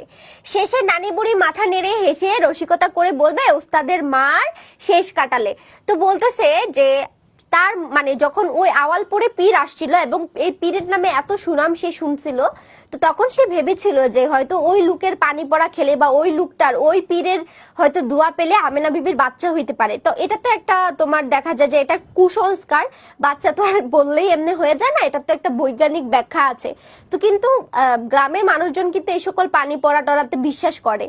তো এই পানি পড়াতে সে ভাবছিল যে তার হয়তো বাচ্চা হয়ে যাবে এবং সে ভাবতেছে যে শেষ বছরে তানু বিবির ঘরে অন্য বাচ্চা জন্ম নেওয়ার আগে হয়তো তার পেটে বাচ্চা চলে আসবে এবং এটা দেখে হয়তো সবাই বলবে যে সবাই কি বলবে যে উস্তাদের মার শেষ কাটালে, অর্থাৎ শেষ বয়সে এসে সে একটা বাচ্চার জন্ম দিতে পারলো, এটা সে ভাবছিল। কিন্তু মুশকিল হলো কথাটা পাড়া নিয়ে। এখন সে এই কথাটা কিভাবে বলবে বা কাকে বলবে যে ওই পীরের আওয়ালপুরের পীরের কাছ থেকে পানি পোড়া এনে দেওয়ার কথা? প্রথমত ব্যাপারীকে নিরালা পাওয়া দুষ্কর, কারণ খালেক ব্যাপারী অনেক ব্যস্ত থাকে, তো তাকে একলা পাওয়াটা খুবই দুষ্কর, মানে কঠিন কাজ। দ্বিতীয়ত চোখের পলকের জন্য পেলেও তখন আবার জিব্বা নড়ে না, যখন তার স্বামীকে সে দেখে আবার ভয়ে অনেক সময় সে এই কথাটা বলতে পারে না। ফিকির ফন্দি করতে করতে এদিকে মজিদ কান্নটা করে বসলো, কিন্তু আমেনা বিবি মরিয়া হয়ে উঠছে। তো বলতেছে সে তার স্বামীকে বলবে যে একটু পানি পড়ে আনা দেওয়ার জন্য, কিন্তু মাঝখানে মজিদ আবার একটা বিশাল ঘটনা ঘটাই দিচ্ছে যে ওই পীরের সাথে মজিদের একটা দ্বন্দ্ব লেগে গেছে। এখন এটার কারণে তো আরো আগে সে বলতে পারতেছে না খালেক ব্যাপারীকে ওই পানি পড়া এনে দেওয়ার কথা, কিন্তু আমেনা বিবি মরিয়া হয়ে উঠে। সুযোগটা ছাড়া যায় না। সারা জীবন যে মেয়ে লোকের সন্তান হয়নি, পীর সাহেবের পানি পড়া খেয়ে সেও কোলে ছেলে পেয়েছে। তো এখন সে আশপাশ থেকে শুনতেছে যে যাদের কোলে কখনো বাচ্চা ছিল না, যারা হচ্ছে নিঃসন্তান ছিল, তারা নাকি ওই আওয়ালপুরের পীরের পানি পড়া খেয়ে নাকি তাদের পেটের মধ্যে বাচ্চা হয়ে গেছে। এখন এটা শোনার পর তো সে অস্থির হয়ে গেছে। আসলে যার সন্তান থাকে না সেই বুঝে যে সন্তান না থাকার মানে যন্ত্রণাটা যে কতটুকু। তো এখানে দেখো যখন কারো সন্তান হয় না, আমি নিজেও দেখছি আমাদের এলাকায় এরকম ছিল যে কারো সন্তান না হলে যে যেটা বলে সে সেটা করতেই প্রস্তুত হয়ে যায়। সে যদি বলে ওখানে যাও সেখানে যাও, পানি পড়া খাও, এটা খাও সেটা খাও, সে সব করতে রাজি হয়ে যায়, কিন্তু তার একটা বাচ্চার জন্য। তো এখানে কিন্তু আমরা আমেনা বিবির মধ্যে এই জিনিসটাই দেখতে পাচ্ছি যে একটা বাচ্চার জন্য সে পানি পড়া, এই আওয়ালপুরের পীরের পানি পড়া খাওয়ার জন্য কিন্তু সে একদম মরিয়া হয়ে ওঠে। একদিন লজ্জা শরমের বালাই ছেড়ে, অর্থাৎ সব লজ্জা শরম ত্যাগ করে আমেনা বিবি বলেই বসে, কাকে? সে তার স্বামী খালেক ব্যাপারীকে বলে যে পীর সাহেব থিকা একটু পানি পড়া আইনা দেন না। তো তখন সে তার স্বামী খালেক ব্যাপারীকে বলে যে পীর সাহেবের কাছ থেকে আমাকে একটু পানি পড়া এনে দেন। শুনে অবাক হয় ব্যাপারী। নিটুল স্বাস্থ্য বিবির কোনোদিন জর্জারি পেট কামড়ানি পর্যন্ত হয় না, পানি পড়া কেন? তো এখন সে হচ্ছে খালেক ব্যাপারে একটু টেনশনে পড়ে যায় যে আমার স্ত্রীর কখনো জ্বর হয় না, অসুখ হয় না, পেট ব্যথা হয় না, সে কেন পানি পড়া চাইতেছে? তখন আমেনা বিবি লজ্জা পেয়ে আলগোছে ঘোমটাটা টেনে সেটি আরো দীর্ঘতর করে, আর তার মনের কথা ব্যাপারী যেন বিনা উত্তরেই বুঝে, তাই দোয়া করে মনে মনে। তো এখন সে আসলে মুখে বলতে চায় না, কিন্তু সে মনে মনে দোয়া করতেছে যে খালেক ব্যাপারী যেন তার মনের কথাটা বুঝতে পারে। উত্তর পায় না বলেই ব্যাপারী বুঝে, তারপর বলে আচ্ছা। কিন্তু পরক্ষণে মনে পড়ে পীর সাহেবের ত্রিসীমানায় আর তো ঘেঁষা যায় না। অবশ্য পীর সাহেবকে মজিদ খুদ ইবলিশ শয়তান বলে ঘোষণা করলেও তবু বউয়ের খাতিরে পানি পড়ার জন্য তার কাছে যেতে বাধ্য না, কারণ পীর নামের এমন মাহাত্ম্য যে শয়তান ডেকেও সেই নামকে অন্তরে অন্তরে লেবাস মুক্ত করা যায় না। গাভুর চাষা মাঠাইল্লারা পারলেও অন্তত বিস্তর জমি জমার মালিক খালেক ব্যাপারী তো পারে না। এখন খালেক ব্যাপারী বলতেছে যে এই যে মসজিদের সাথে যদি একটা আওয়ালপুরের পীরের দ্বন্দ্ব না লাগতো তাহলে তো সে নির্দ্বিধায় গিয়ে তার বউর জন্য পানি পড়া নিয়ে আসতে পারতো, কিন্তু এখন যেহেতু ঝামেলাটা বেঁধে গেছে এবং মসজিদ নিজে ওই লোককে ইবলিশ বলছে, শয়তান বলছে, এখন খালেক ব্যাপারী তো মসজিদকে মানে ডিঙিয়ে গিয়ে ওই লোকের কাছ থেকে পানি পড়া আনতে পারে না, এটা শুনলে তো মসজিদ রেগে যাবে। তো এখন সে বলতেছে যে আমি তো অনেক জমি জমার মালিক এবং এই গ্রামে একজন গণ্যমান্য ব্যক্তি, আমি যদি এই কাজটা করি যে জায়গায় আমি নিজে নিষেধ করছি যে মোহাম্মদনগরের গ্রামের কোনো মানুষ আর আওয়ালপুরে যাবে না, তাহলে এখন এই কথাটা কি হবে, এটা তো খেলাফ হয়ে যাবে। এই জন্য সে বলতে থাকে যে এখন কি করা যায়, যে কামার কুমার জেলে চাষা তারা তো যাইতে পারে কারণ এদের ভিতরে তো এইসবের কোনো কি চিন্তা নাই, কিন্তু আমি কিভাবে যাব, আমি মসজিদের কথা ডিঙ্গাই এবং আমি যেই জায়গায় আমি নিজে বলছি যে কোনো মানুষ যেন ওই গ্রামে না যায় সেখানে আমার যাওয়াটা তো একটু মুশকিল হয়ে যায়। কিন্তু সাধারণ লোকে যেটা স্বচ্ছন্দে করতে পারে সেটা আবার তার দ্বারা সম্ভব নয়, তা হলো শয়তানকে শয়তান ডেকে সমাজের সামনে ভর দুপুরে তাকে আবার পীর ডাকা। তো এখানে ব্যাপারটা এরকম হয়ে গেল না যে সে সবার সামনে হচ্ছে শয়তানকে শয়তান বলছে, আবার ভর দুপুরে অর্থাৎ দুপুর বেলা আবার তাকে ডেকে এনে পীর বানাইলো, অর্থাৎ যে জায়গায় সে নিজে কি করলো ওই লোকটাকে ওই আওয়ালপুরের ওই পীরকে সে শয়তান বললো সেই জায়গায় আবার তাকে পীর বানানোটা, কারণ পানি পড়া আনলে তো সে পীর হয়ে যাবে, সেটা করা তো একটু ঝামেলার হয়ে যায়। এবং সমাজের মূল হলো একটি লোক যার আঙুলের ইশারায় গ্রাম উঠে এবং বসে সাদাকে কালো বলে আসমানকে জমিন বলে, সে হলো আমাদের মসজিদ। তাহলে এটা মনে রাখবা যে সমাজের মূলকে, মূল হলো একটা লোক, সমাজের মূল হলো মসজিদ, যার আঙুলের ইশারায় গ্রামের সবাই উঠে বসে সাদাকে কালো বলে আসমানকে জমিন বলে, এটা মনে রাখবা। জীবন স্রোতে মসজিদ আর খালেক ব্যাপারী কি করে এমন খাপে খাপে মিলে গেছে যে অজান্তে অনিচ্ছাও দুজনের পক্ষে উল্টো পথে যাওয়া সম্ভব নয়। একজনের আছে মাজার আর একজনের জমি জোতের প্রতিপত্তি, সজ্ঞানে না জানলেও তারা একাট্টা পথ তাদের এক। এটা চলে আসে খ নাম্বার প্রশ্নে, সবসময় মনে রাখবা এই প্রশ্নটার ব্যাখ্যা কিন্তু চলে আসে খ নাম্বার প্রশ্নে, যে সজ্ঞানে না জানলেও তারা একাট্টা পথ তাদের এক। অর্থাৎ এখানে এই কথাটা বোঝানো হয়েছে যে মসজিদ যেরকম মানুষকে ধোঁকা দিয়ে সে বিজনেস করতেছে, ঠিক তেমনই খালেক ব্যাপারেও কিন্তু এত জমি জমার মালিক যে সে হয়েছে, সে কিন্তু সাধারণ মানুষকে ঠকিয়ে তাদেরকে নানা মানে ছল ছাতুরির মধ্যে ফালাইয়ে কিন্তু সে এত জমি জমার মালিক হয়েছে। অর্থাৎ তাদের দুজনের কি পথ কিন্তু একই, সেটা হচ্ছে লোক ঠকানো। সেটা কি? লোক ঠকানো। তোমাদের নতুন বইয়ের পেজটা একটু বলো তো সবাই, এটা 100 না হয় 101 পেজ হইতে পারে। সানজিদুল আকুনকে সবাই একটু বলো তো কত নাম্বার পেজে আছে এখন এটা। সেজন্য সে ভাবিত হয় দুদিন আমেনা বিবির কান্না সজল কণ্ঠের আকুতি মিনতি উপেক্ষা করে অবশেষে বিবির কাতর দৃষ্টি সহ্য করতে না পেরে হয়তো একটা উপায় ঠাহর করে খালেক ব্যাপারী। এখন সে এই 2 দিন ধরে চিন্তা ভাবনা করে যে সে যাবে কিনা পানি পড়া আনার জন্য, তো তখন পরে সে চিন্তা করে যে না আমার বউ তো কান্না, এখন তার বউ কান্নাকাটি করতেছে, বউয়ের মনের ইচ্ছা তো পূরণ করতে হবে। ঘরে দ্বিতীয় পক্ষের স্ত্রীর এক ভাই থাকে, কে থাকে? ঘরে দ্বিতীয় পক্ষের যে স্ত্রী ছিল অর্থাৎ তানু বিবি, তানু বিবির একজন ভাই কিন্তু আবার খালেক ব্যাপারীর বাড়িতে থাকে, নাম তার ধলা মিয়া। এটা পরীক্ষায় চলে আসে, নাম কি? নাম তার ধলা মিয়া। সে কেমন ছিল? সে বোকা কিসিমের মানুষ, পরের বাড়িতে নির্বিবাদে খায় দায় আর ঘুমায়, অর্থাৎ খালেক ব্যাপারীর বাড়িতে সে খায় দায় ঘুমায়।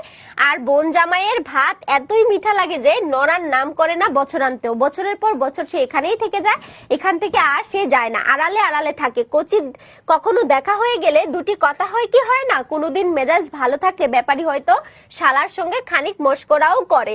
তো এই হচ্ছে তানু বিবির ছোট ভাই এবং সে মসজিদের বাড়িতে থাকে, তার কোনো কাজ কাম নাই। তখন তাকে ডেকে ব্যাপারী বলে একটা কাম করেন ধলা মিয়া, তখন তাকে কি বলে? একটা কাম করেন ধলা মিয়া। ব্যাপারীর সামনে বসে কথা কইতে হলে চরম অস্বস্তি বোধ করে সে, কেমন একটা পালাই পালাই ভাব তাকে অস্থির করে রাখে। কোনো মতো বলে কি কাম দুলা মিয়া?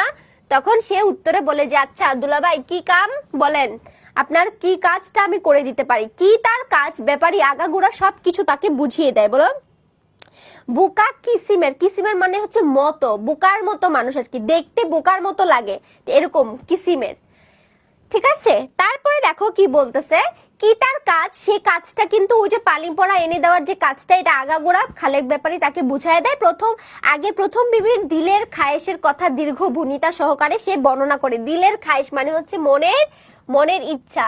তো মনের ইচ্ছার কথা হচ্ছে কাকে জানায়? ওই ধলা মিয়ারে বলে আর কি যে আমার বউয়ের এরকম এরকম ইচ্ছা হয়েছে, তো তুমি একটু এই কাজটা করে দাও। তারপর বলে ব্যাপারটা অত্যন্ত গোপনীয়। এখন এই ধলা মিয়া কিন্তু বলদ ছিল, ভালোই বলদ ছিল, এবং তারে বলা হয়েছিল যে এই কথাটা গোপনীয়, তারপরেও কিন্তু সেই জিনিসটা সে গোপন করতে পারে নাই।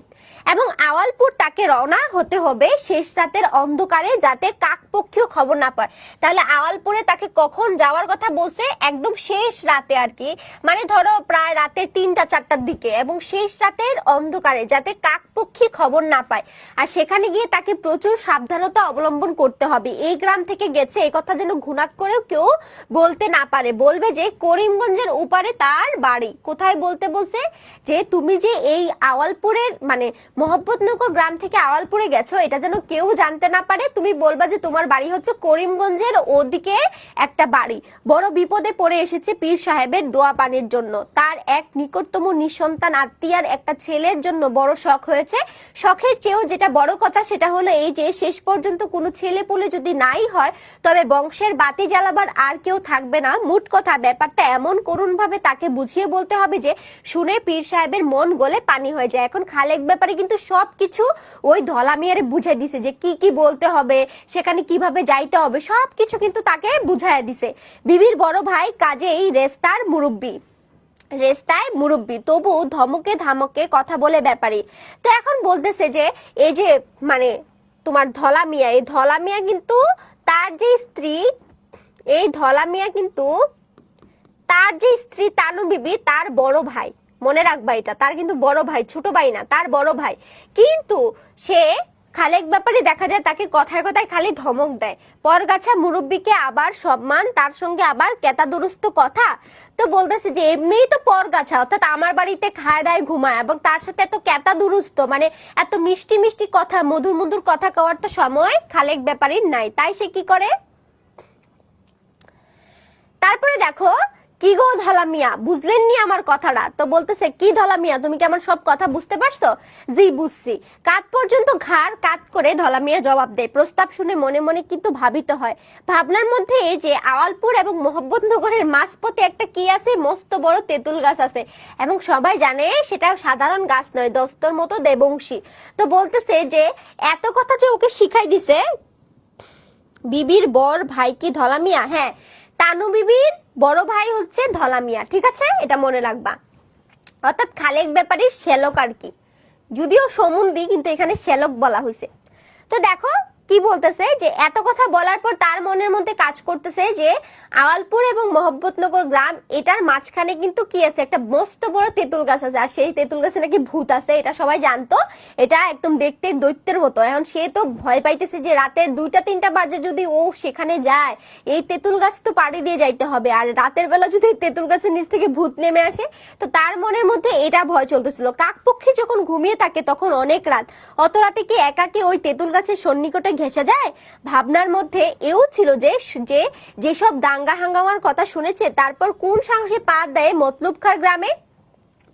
এখন ও তো শুনছে যে একটা দ্বন্দ্ব হয়েছে মোহাম্মদনগর গ্রাম এবং আওয়ালপুর গ্রামের মধ্যে, এত দাঙ্গা হাঙ্গামার মধ্যে এত কিছু ঘটে যাওয়ার পরও এখন এই ধলা মিয়া আর সাহস পাইতেছে না সে ওই গ্রামে যাওয়ার। তেঁতুল গাছের ফাড়াটা কাটলেও ওইখানে গিয়ে পীর সাহেবের দাজ্জাল সাঙ্গপাঙ্গদের হাত থেকে রেহাই পাওয়া নেহাত সহজ কাজ হবে না। নিজের পরিচয় নিশ্চয়ই সে লুকোবার চেষ্টা করবে, কিন্তু ধরা পড়ে যাবে না।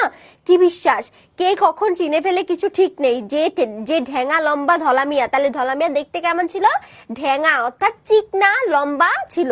তো সে বলতেছে সে এখন মনে মনে চিন্তায় পড়ে গেছে যে যদি কেউ তাকে চিনে ফেলে যে সে মোহাম্মদনগর গ্রাম থেকে গেছে, তো এটা জানার পর তো তাকে আর আস্ত রাখবে না, সবাই মিলে তো তারে মাইরেই ফেলবে। এগুলো চিন্তা করে কিন্তু সে ভয় পাচ্ছিল। তখন খালেক ব্যাপারী বলে, ভাবেন কি? হুমকি দিয়ে ব্যাপারী প্রশ্ন করে, জি কিছু না।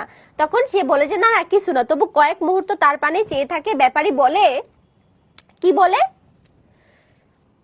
আরেকটা কথাটা জানি আপনার বইনে না শুনে, আপনারে আমি বিশ্বাস করলাম, তা করবার পারেন। তো বলতেছে আরেকটা তোমাকে কথা বলি, যে এই কথাটা যেন তোমার বোন অর্থাৎ তানু বিবি যেন না জানে। তোমার বোন, বইনে মানে হচ্ছে তানু বিবি। তো বলতেছে তোমার বোন যেন এটা না জানে, ঠিক আছে? এবং পরে সে বলে যে আচ্ছা ঠিক আছে, এটা আপনি আমাকে বিশ্বাস করেন, আমি আমার বোনকে বলবো না। সারাদিন ধলামিয়া ভাবে আর ভাবে, ভাবতে ভাবতে ধলামিয়ার কালামিয়া হয়ে বনে যাবার জোগাড় হইছে। বিকেলের দিকে কিন্তু একটা বুদ্ধি সে মাথার মধ্যে নিয়ে আসে। ব্যাপারীর অনুপস্থিতির সুযোগে বাইরের ঘরে এসে নলের হুকায় টান দিচ্ছিল, হঠাৎ সেটা নামিয়ে রেখে সে সরাসরি বাইরে চলে যায়। তারপর দীর্ঘ দীর্ঘ পা ফেলে হাঁটতে থাকে মোদাসের পীরের মাজারের দিকে। হইছে কাম। হাঁটার ঢং দেখে পথে 2-4 জন লোক থ হয়ে দাঁড়িয়ে যায়, তার ভ্রুক্ষেপ নাই।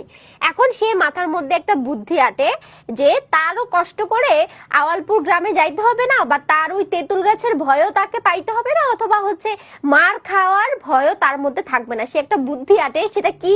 সেই বুদ্ধিটা হচ্ছে সে মজিদের বাড়িতে যাইতেছে এবং বাইরে দেখা হয় তার মজিদের সঙ্গে। গাছতলায় দাঁড়িয়ে কার সঙ্গে কথা কইছে, কাছে গিয়ে গলা নিচু করে সে বললে, আপনার লগে একটু কথা আছিল।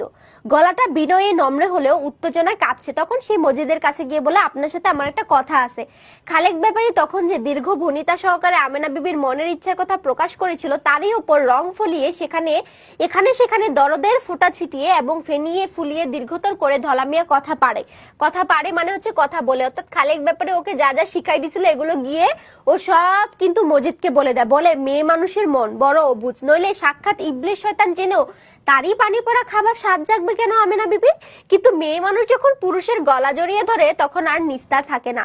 খালেক ব্যাপারী আর কি করবে? ধলা মিয়াকে ডেকে বলে দিল আওয়ালপুরে গিয়ে পীর সাহেবটির কাছ থেকে পানি পড়া নিয়ে আসতে। এখন সে আসলে এখানে খারাপ বানাই দিছে কাকে বলতো?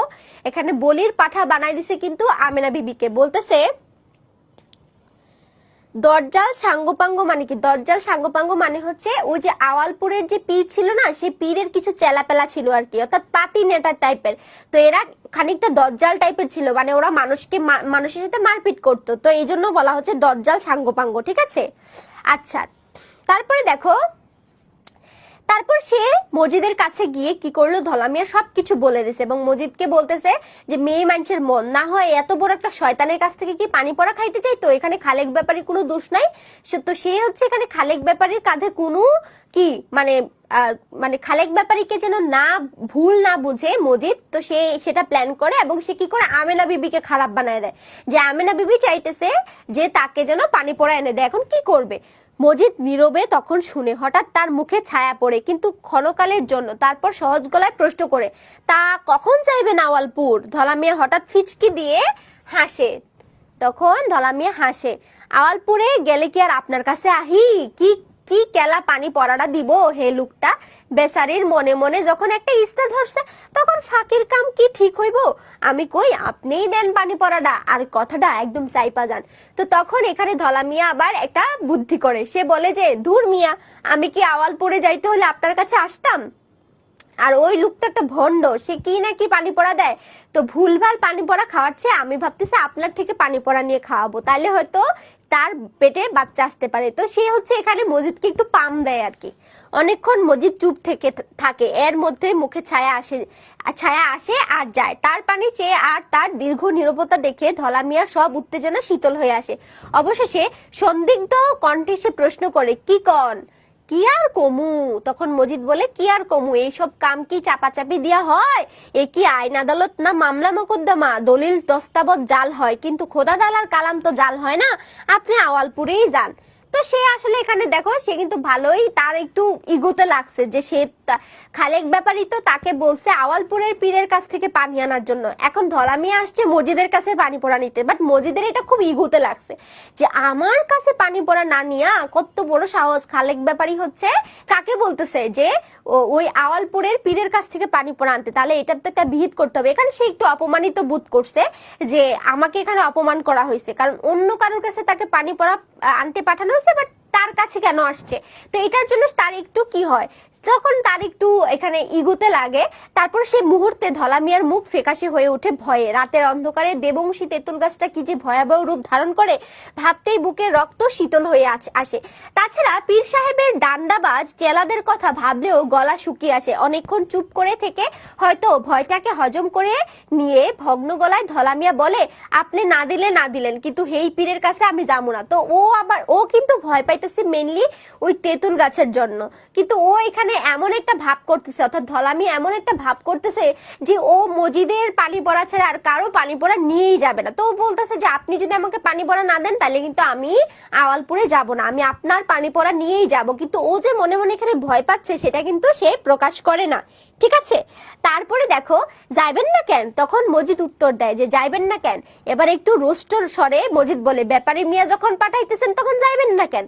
তো এখন কিন্তু তার একটু খারাপ লাগে যে ঠিক আছে ব্যাপারী যেহেতু আপনাকে, অর্থাৎ খালেক ব্যাপারী যেহেতু আপনাকে পানি পড়ার জন্য পাঠাচ্ছে, তাহলে আপনি যান, সেখানে যান, আপনি আমার কাছে আসছেন কেন? কারণ ব্যাপারী তো আর স্বেচ্ছায় আমার কাছে আপনাকে পাঠায় না, এই জন্য তার একটু ইগোতে লাগছে এবং তার একটু খারাপ লাগছে।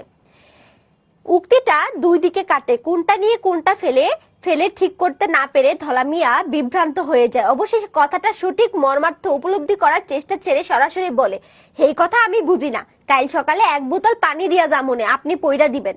ধলা মিয়ার মতলব শেষ রাতে উঠে গ্রামের বাইরে যাওয়া, কোথায় গা ঢাকা দিয়ে থাকবে, দুপুরের দিকে ফিরে এসে মজিদের কাছ থেকে বোতলটা নিয়ে যাবে। আর পীর সাহেবের খেদমতে পৌঁছে দেবার জন্য ব্যাপারী যে টাকাটা তাকে দিবে তার অর্ধেক বেমালুম পকেটস্থ করে বাকিটা মজিদকে সে দিয়ে দিবে। তো বলতেছে যে ও একটা ফোন দিয়ে আসছে যে ও এক বোতল পানি মজিদকে দিয়ে যাবে, তো সারাদিন অন্য কোথাও গিয়ে লুকায়া থাকবে এবং রাতের বেলা সেই পানির বোতলটা নিয়ে হচ্ছে খালেক ব্যাপারীর কাছে দিবে। আর খালেক ব্যাপারী তাকে এই কাজ করার জন্য যে টাকাটা দিছে এটার অর্ধেকটা সে নিজে রাইখা দিবে, আর বাকি অর্ধেকটা সে কাকে দিবে?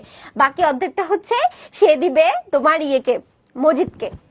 মজিদ প্রায় ঘরের লোক, ব্যাপারীর কাছে তার দাবি দেওয়া নেই, দিলেও চলে না দিলেও চলে, তবু কথাটা ধামাচাপা দিয়ে রাখতে হলে মজিদের মুখকেও চাপা দিতে হবে।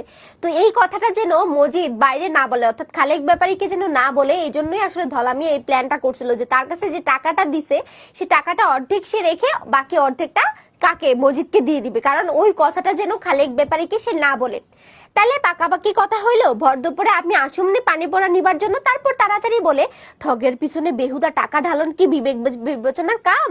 তো বলতেছে যে আপনার সাথে আমি পাকাপাকি কথা করে গেলাম। এটা কে বলতেছে? এটা কিন্তু ধলামিয়া বলতেছে। ধলামিয়া বলতেছে যে আপনার সাথে আমি পাকাপাকি কথা বলে গেলাম যে আপনি আমাকে পানি পড়া দিবেন। আর ওই লোক তো একটা ভণ্ড, তো ভণ্ড মানুষের পিছনে আমি শুধু শুধু টাকা কেন খরচ করব? ওই টাকা আমি আপনাকে দিয়ে দিব।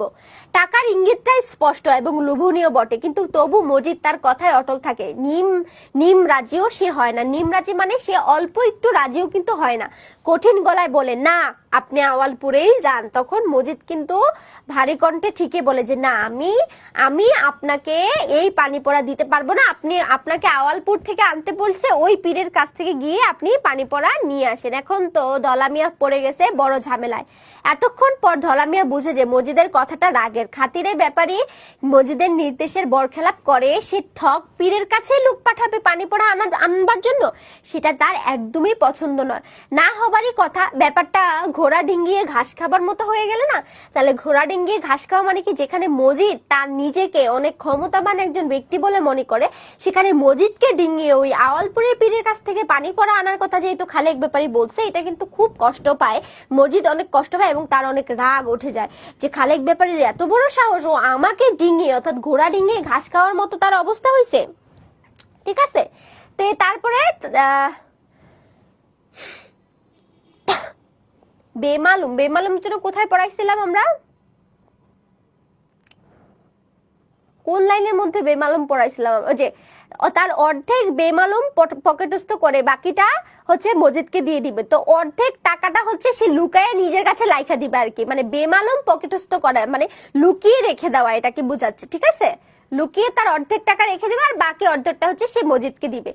ধলা মিয়া ভারী মুখ নিয়ে সে প্রস্থান করে, অর্থাৎ চলে যায়। ঘরে ফিরে আবার ভাবতেও শুরু করে, কিন্তু কোনো বুদ্ধি ঠাহর করবার আগে মজিদ এসে উপস্থিত হয় ব্যাপারীর বৈঠকখানায়। এখন ধলা মিয়া বাড়িতে যায় এবং বাড়িতে যেয়ে সে চিন্তা করতে থাকে যে সে কি করবে, সে কিভাবে গিয়ে পানি পড়া আনবে। এখন এটা চিন্তা করতে করতে দেখে পিছন থেকে দেখতেছে যে মানে মজিদ খালেক ব্যাপারী বাড়িতে চলে আসছে। যতক্ষণ নতুন এক ছিলিম মানে হচ্ছে একাংশ আর কি, যতক্ষণ নতুন এক ছিলিম তামাক সাজানো হয় কলকিতে, ততক্ষণ দুজনে গরু ছাগলের কথা কয়। তো প্রথমে গিয়েই কিন্তু মজিদ ওই কথাটা বলে না যে পানি পড়ার জন্য কেন আপনি আওয়ালপুরে ধলামিয়াকে পাঠাচ্ছেন, এই কথাটা কিন্তু সে বলে না। সে গিয়ে গরু ছাগলের কথাবার্তা বলে, একটু তামাক খায়।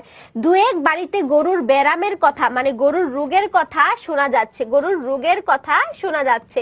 মজিদের ধামরা গাইটা মানে বড় গরুটা পেট ফুলে ডুল হয়ে আছে। রহিমা কত কত চেষ্টা করেছে, কিন্তু গাইটা দানা পানি নিচ্ছে না মুখে, খাচ্ছেও না কিছু, দুধও দিচ্ছে না এক ফোঁটা।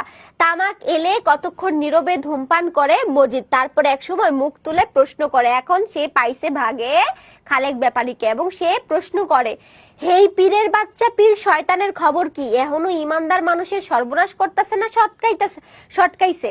তো বলতেছে যে ওই যে আওয়ালপুরের ওই পীর, সে খালেক ব্যাপারীকে বলতেছে যে আওয়ালপুরের যে পীর তার কি অবস্থা, সে কি এখনো মানে শয়তানের ধোঁকা মানুষকে দিচ্ছে, সে কি এখনো মানুষকে ঠকাইতেছে, এটা বলতেছে।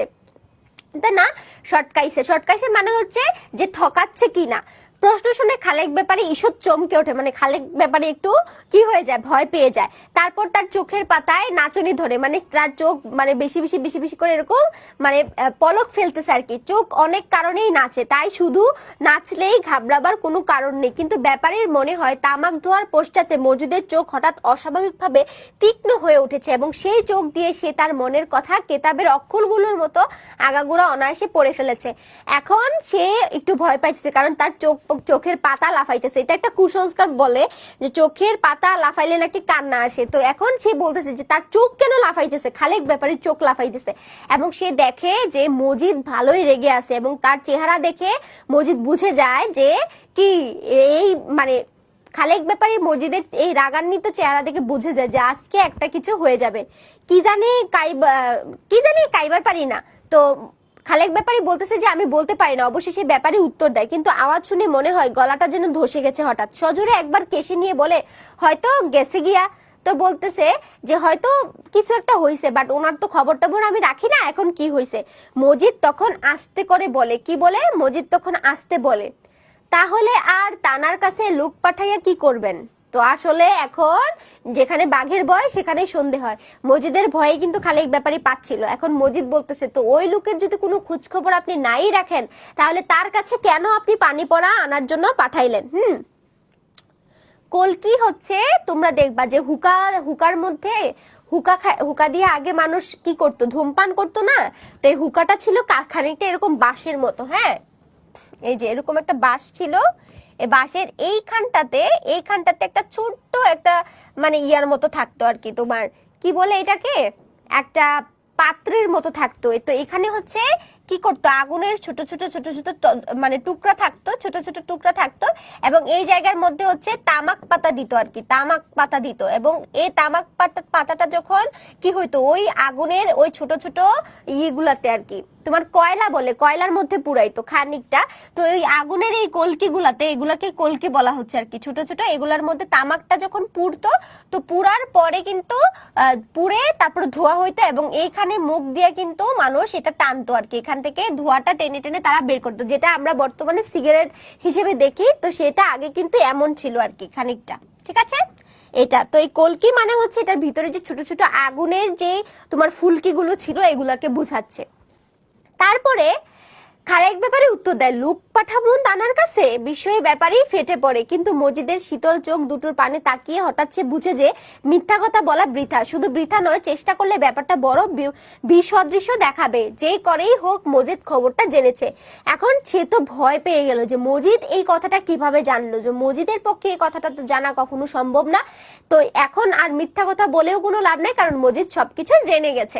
একবার সজোরে কেশে ধসে যাওয়া গলাকে অপেক্ষাকৃত চাঙ্গা করে তুলে ব্যাপারী, এই কথা আমিও ভাবতাছি, আছে কিনা আছে হুদাহুদি পাঠানো, তবে মেয়ে মানুষের মন সতীন আছে ঘরে, কেমনে কখন দিলে চোট পায় ডর লাগে। তা যাক, পাইলে পাইলো, না পাইলে নাই। আসলে মন বুঝান আর কি, ঠক পীরের পানি পড়ায় কি কোনো কাম হয়। এখন হচ্ছে সে একটু মজিদের সাথে আসলে মানে একটু ভাব জন্মানোর চেষ্টা করতেছে যে ও তো একটা ভণ্ড পীর, তো ওই পীরের কাছে আর পানি পড়া চেয়েই বা কি হবে, তার পানি পড়ায় তো কাজ হবে না। কিন্তু মেয়ে মানুষের মন এখন কি করব, ঘরের মধ্যে সতীনও আছে, কখন কি রাগের বসে আবার কি করে ফেলে। তো এই জন্যই আর কি একটু পাঠাইছিলাম। তো ও কিন্তু ভয়ে ভয়ে, খালেক ব্যাপারী কিন্তু ভয়ে ভয়ে সেটা কি মানে সেই কথাটা বলতেছে আর কি। আচ্ছা, সানজিদুল হচ্ছে এইটা দেখে ফেলছে কলকাতা। এই যে তোমাদের এই যে হুকা, এটা আমাদের এলাকায়ও পাওয়া যায়, কারণ আমাদের এলাকায় তো ত্রিপুরা বেশি। তো ত্রিপুরা জনগোষ্ঠীর মানুষজন হচ্ছে সিগারেট খুব কম খায়, তারা এই হুকা দিয়েই হচ্ছে বেশিরভাগ সময় তারা ধূমপান করে আর কি। আচ্ছা, এটা আমরাও দেখেছি। ধাক্কাটা সামনে নিয়ে ব্যাপারী ধীরে ধীরে সব বুঝিয়ে বলবার চেষ্টা করে, বলে মজিদকে সে বলে বলে করেও বলতে পারেনি। আসল কথা তার সাহস হয়নি, পাছে মজিদ মনে ধরে কিছু। কথাটা মজিদের যে পছন্দ হয় তাই স্পষ্ট বোঝা যায়। সে হুকায় জোর টান দিয়ে একগাল ধোয়া ছেড়ে চোখ গম্ভীর করে তোলে। ব্যাপারীর মতো বিস্তর জমি জমার মালিক ও প্রতিপত্তিশালী লোক তাকে ভয় পায়। শুনে পুলকিত হবারই কথা, অর্থাৎ আনন্দ হবারই কথা। ব্যাপারী আরো বলে যে ধলা মিয়াকে বিস্তারিত নির্দেশ দিয়েছে, ঘোনাক করেও কেউ যেন বুঝতে না পারে সে মোহাম্মদনগরের লোক। তাছাড়া এই গ্রামের কেউ যেন তাকে আওয়ালপুরে যেতে না দেখে, কারণ তাহলে মজিদের নির্দেশের বরখেলাপ করা হয় খোলাখুলি ভাবে। এখন সে আসলে যেভাবেই হোক মজিদের মন রক্ষার জন্য মজিদকে অনেক ধরনের কথাবার্তা বলা শুরু করে, যে মানে ও ধলা মিয়া যে যাবে এটা কেউ জানতে পারবে না, এটা গ্রামের ভিতরেও সে লুকায়া যাবে, আমি কোনোভাবেই চাই না আপনার অসম্মান হোক, আমি আপনাকে একটু ভয় পাইছিলাম যার কারণে আপনাকে আমি এই কথাটা বললাম। মানে যতভাবে মজিদকে হচ্ছে কি মানে কনভিন্স করা যায় আর কি, সে এটা চেষ্টা করতেছিল। ধলা মিয়ারে যতটা বেকুফ ভাবছিলাম ব্যাপারী বলে, ততটা বেকুফ হে না। সে ভাবছে ভুয়া পানি আইনা ফায়দা কি, তানার যখন একটা ছেলের শখই হয়েছে। তো এখন আবার সে কি করলো, ধলা মিয়ার পক্ষে কথা বলতেছে যে ধলা মিয়ারে তো আমি অনেক বোকা ভাবছিলাম। হ্যাঁ আচ্ছা ওটা বাদ দেই, ওটা হেল্পফুল আর যাই হোক ওটা মাকরুহ, ওটা আমাদের ইসলামে নিষিদ্ধ। আমাদের ইসলামে হচ্ছে যারা সিগারেট খায় তাদের সাথে তারা কিন্তু 70 দিন, মানে আমি যেটা শুনছি আর কি, সিগারেট যারা খায় আর কি তাদের হচ্ছে তোমার সালাতও কবুল হয় না, কারণ মুখে দুর্গন্ধ থাকলে কিন্তু সেই সালাত বা নামাজ কখনো কবুল হয় না। সো যারা হচ্ছে সিগারেট খায়, তামাক খায়, যেটাই খাক না কেন সব জিনিসই, এটা নিয়ে তুমি যদি সালাত আদায় করো সেটার গন্ধ যদি তোমার মুখের মধ্যে থাকে তাহলে কিন্তু তোমার নামাজ আদায় হবে না। সো এটা মাকরু, এটা থেকে যতটা দূরে থাকা যায়, সেটা যতই হেলদি হোক আর যাই হোক, যতই দূরে থাকা যায় ততই ভালো। মজিদ বাধা দেয়, ধলা মিয়ার গুণচর্চায় তার আকর্ষণ নেই। হঠাৎ মধুর হাসি হেসে বলে, তখন আসলে দেখা যায় যে খালেক ব্যাপারী ধলা মিয়াকে মানে ধলা মিয়ার একটু প্রশংসা করে, যে ধলা মিয়ার তো একটু বোকা ভাবছিলাম, কিন্তু ধলা মিয়া আসলে বোকা না, সে ভাবছে যে ওই ভণ্ড পীরের পানি পড়া দিলে আর কি হবে, সেজন্য সে আপনার কাছেই গেছে। আপনি তো ভালো মানুষ, আপনি তো সৎ মানুষ, আপনার কাছ থেকে কি আনার জন্য, আপনার কাছ থেকে পানি পড়া আনার জন্য। তখন মজিদ বলে, খালি আমার দুঃখটা এই যে আপনার বিবি আমারে একবার কইয়াও দেখলেন না, আমার থেকে ঠক পীর বেশি হইলো, আমার মুখে কি জোর নাই। তখন সে আসলে এখানে বুঝাইতে চাইতেছে আপনার উপর বা ধলা মিয়ার উপর আমার কোনো রাগ নাই, আমার একটু অভিমান হয়েছে যে আপনার স্ত্রী আমাকে একটু বিশ্বাস করতে পারলো না, সে তো আমার কাছেও একটু পানি পড়া চাইতে পারতো, আমার মুখের মধ্যে কি জোর নাই, অর্থাৎ আমি যে দোয়া পড়ি সে দোয়া কি মানে কবুল হবে না, এটা বলতেছে আর কি। আচ্ছা 40 দিন হোক 70 দিন হোক যাই হোক, একটা হইলেই হয়েছে। আহা আহা আহা, মনে নিবেন না কিছু, মেয়ে মানুষের মন দূর থেকে যা শুনে তাতেই ঢলে। তখন হচ্ছে খালেক ব্যাপারী তাকে যতটা মানে বোঝানোর চেষ্টা করতেছে যে আরে আপনি কিছু মনে করেন না, ও তো মেয়ে মানুষ, এখন সে যেটা শুনে সেটাই বিশ্বাস করে। তো কথাটা ঠিক কইছেন, মজিদ মাথা নেড়ে স্বীকার করে, তারপর বলে তই কথা কি, তাগো কথা শুনলে পুরুষ মানুষ আর পুরুষ থাকে না, মেয়ে মানুষেরও অধম হয়, তাগো কথা শুনলে কি দুনিয়া চলে। তো বলতেছে যে ঠিক আছে মেয়ে মানুষের মন না হয় বলছে, তার বলে ও যা বলবে তাই কি আপনাকে শুনতে হবে, সে চাইছে বলে কি আপনি মানে পানি পড়ার জন্য তাকে ধলা মেয়েকে পাঠাই দিবেন। তো এরকম করলে তো আপনি যদি মেয়ে মানুষের কথা শুনে চলেন তাহলে মেয়ে মানুষের চেয়েও আপনি আরো অধম হয়ে যাবেন, আপনি যে একটা পুরুষ মানুষ সেটা তো আপনার মধ্যে থাকবে না। আর তাগো কথা শুনলে কি দুনিয়া চলে, বলছে বেড়ি মানুষের কথা শুনলে কি আর দুনিয়া চলে, এটা হচ্ছে সে খালেক ব্যাপারীকে বুঝায়। ব্যাপারীর মস্ত গুফে আর ঘন দাড়িতে পাক ধরেছে, মজিদের কথায় সে গভীরভাবে লজ্জা পায়। তখনকার মতো মজিদের ভঙ্গিতেই বলে, ঠিকই কইছেন কথাটা, কিন্তু কি করি এখন, কাইটটা ধরছে বিবি। তো বলছে আপনি যা বলছেন ঠিকই বলছেন, কিন্তু আমি এখন কি করব, আমার বউ কান্নাকাটি করে আমাকে অনেক মানে ধরছে। তো তারপর মজিদ বলে, তানারে কন পেটে যে বেরি পড়ছে হে বেরি না খুলন পর্যন্ত পোলা পাইনের আশা নাই, শয়তানের পানি পড়া খাইয়া কি হে বেরি খুলবো। তো সে বলছে আসলে মজিদের কথা মতে হচ্ছে পেটের মধ্যে বেরি বা হচ্ছে বাধা, বেরি বলতেছে মানে এটা হচ্ছে গিট আর কি, বা বাধা বলতেছে যে পেটের মধ্যে যদি বেরি বা গিট থাকে তাহলে সেটা নাকি না খুললে বাচ্চা হয় না, সেটা খুলতে হবে তারপরে নাকি বাচ্চা হইব। তো বলছে আপনার স্ত্রীকে গিয়ে বলেন যে তার পেটের মধ্যে যে বেরিটা বা বাধাটা পড়ছে সেটা যদি না খুলে তাহলে কি সে তার পেটের মধ্যে বাচ্চা হবে। পেটে বেরিয়ে পড়ার কথা সম্পূর্ণ নতুন শোনায়, শুনে ব্যাপারীর চোখ হঠাৎ কৌতূহলে ভরে ওঠে। সে ভাবে বেরি, কিসের বেরি। তো সে তখন অবাক হয়ে যায়। খালেক ব্যাপারী বলে এই বেরিটা আবার কি ভাই, এই বেরি এটা আবার কি নতুন জিনিস? তখন মজিদ হাসে, ব্যাপারীর অজ্ঞতা দেখেই তার হাসি পায়। তারপর সে বলে, পেটে বেরি পড়ে বইলেই তো স্ত্রীলোকের সন্তানাদি হয় না। তো সে বলে যে মেয়েদের নাকি সন্তান হয় না যে পেটের মধ্যে বেরি পড়লে বা বাধা পড়লে। কারো কারো কারো পরে 7 পেজ, কারো আবার পরে 14 পেজ, 21 বেরিও সে তাকে দেখছে। তো 7-এর উপরে হইলে ছাড়ান যায় না, তো 7 বেরির উপরে যদি হয় তাহলে সেটা আর ছাড়ানো যায় না। আমার বিবির তো 14 পেজ। এখন সে বলতেছে, কারণ সে তার যে বউ যে রহিমা, তো রহিমারও তো বাচ্চা হয় না, তো বলতেছে আমার বউ তো 14টা পেজ। তো ব্যাপারী উৎকণ্ঠিত কণ্ঠে প্রশ্ন করে, আমার বিবিরটা ছাড়ান যায় না? তো বলতেছে যে মজিদ তখন বলে যে আমার বউয়ের হচ্ছে 14 পেজ, যার কারণে তার বাচ্চা হইতেছে না। তো তখন খালেক ব্যাপারে বলে যে আমার স্ত্রীরটা কি ছাড়ানো যাবে? কেন যায় না? তো এই কথা হইতেছে, আগে দেহন লাগবো কয় পেজ তানার। কথাটা শুনে ব্যাপারী আবার না ভেবে যে মজিদ তার স্ত্রীর উদরাঞ্চল নগ্ন দৃষ্টি দিয়ে তাকিয়ে দেখবে, তাই তাড়াতাড়ি বলে, এর একটা উপায় আছে। উপায়টা কি? বলে মজিদ, একদিন সেহরি না খেয়ে, তো যখন বলে যে আপনার স্ত্রী বেরিয়ে আছে কিনা সেটা তো দেখতে হবে আগে, তাই না? না দেখে আমি কিভাবে বলবো? এখন খালেক ব্যাপারী তো ভয় পেয়ে গেছে যে তার বউয়ের পেট আবার দেখবে কিনা মজিদ।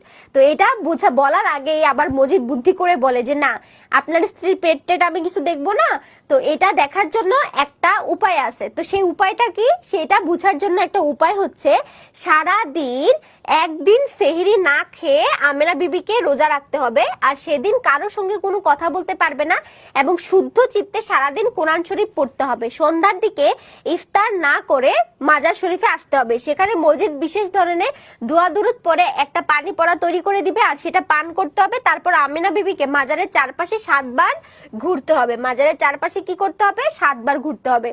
যদি 7 পেজ হয় তবে 7 পাক দেবার পরেই হঠাৎ তার পেট ব্যথায় টনটন করে উঠবে। ব্যথাটা এমন হবে যে মনে হবে প্রসব বেদনা উপস্থিত হয়েছে।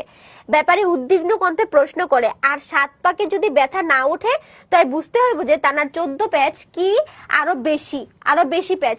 7 পেজ হইলে দুশ্চিন্তার কোনো কারণ নাই। তো এখানে আসলে সে বলে একটা মানে একটা পদ্ধতির কথা বলে আর কি, যে কিভাবে বুঝবে যে তার পেটের মধ্যে 7 পেজ নাকি 14 পেজ। তো বলছে যে একদিন সেহরি না খেয়ে সারাদিন রোজা রাখতে হবে, আর কোরআন তেলাওয়াত করতে হবে, আর সন্ধ্যায় ইফতার না করে তাকে কি করতে হবে? মাজারে এসে জাস্ট একটু পানি খেয়ে তাকে মাজারটা প্রদক্ষিণ করতে হবে। এবং সে যদি 7 বার ঘুরে তাহলে বুঝতে হবে তার পেটের মধ্যে 7টা পেজ আছে। আর 7টা পেজের চেয়ে যদি আরো বেশি ঘুরতে পারে তাহলে বুঝতে হবে তার পেটের মধ্যে 7 পেজ না দিয়ে যদি পড়ে যায় সে, তাহলে বুঝতে হবে তার পেটের মধ্যে 14 পেজ আছে। বাট 7 পেজ যদি সে দিতে পারে তাহলে বুঝতে হবে যে তার এই সমস্যাটা সমাধান করতে পারা যাবে।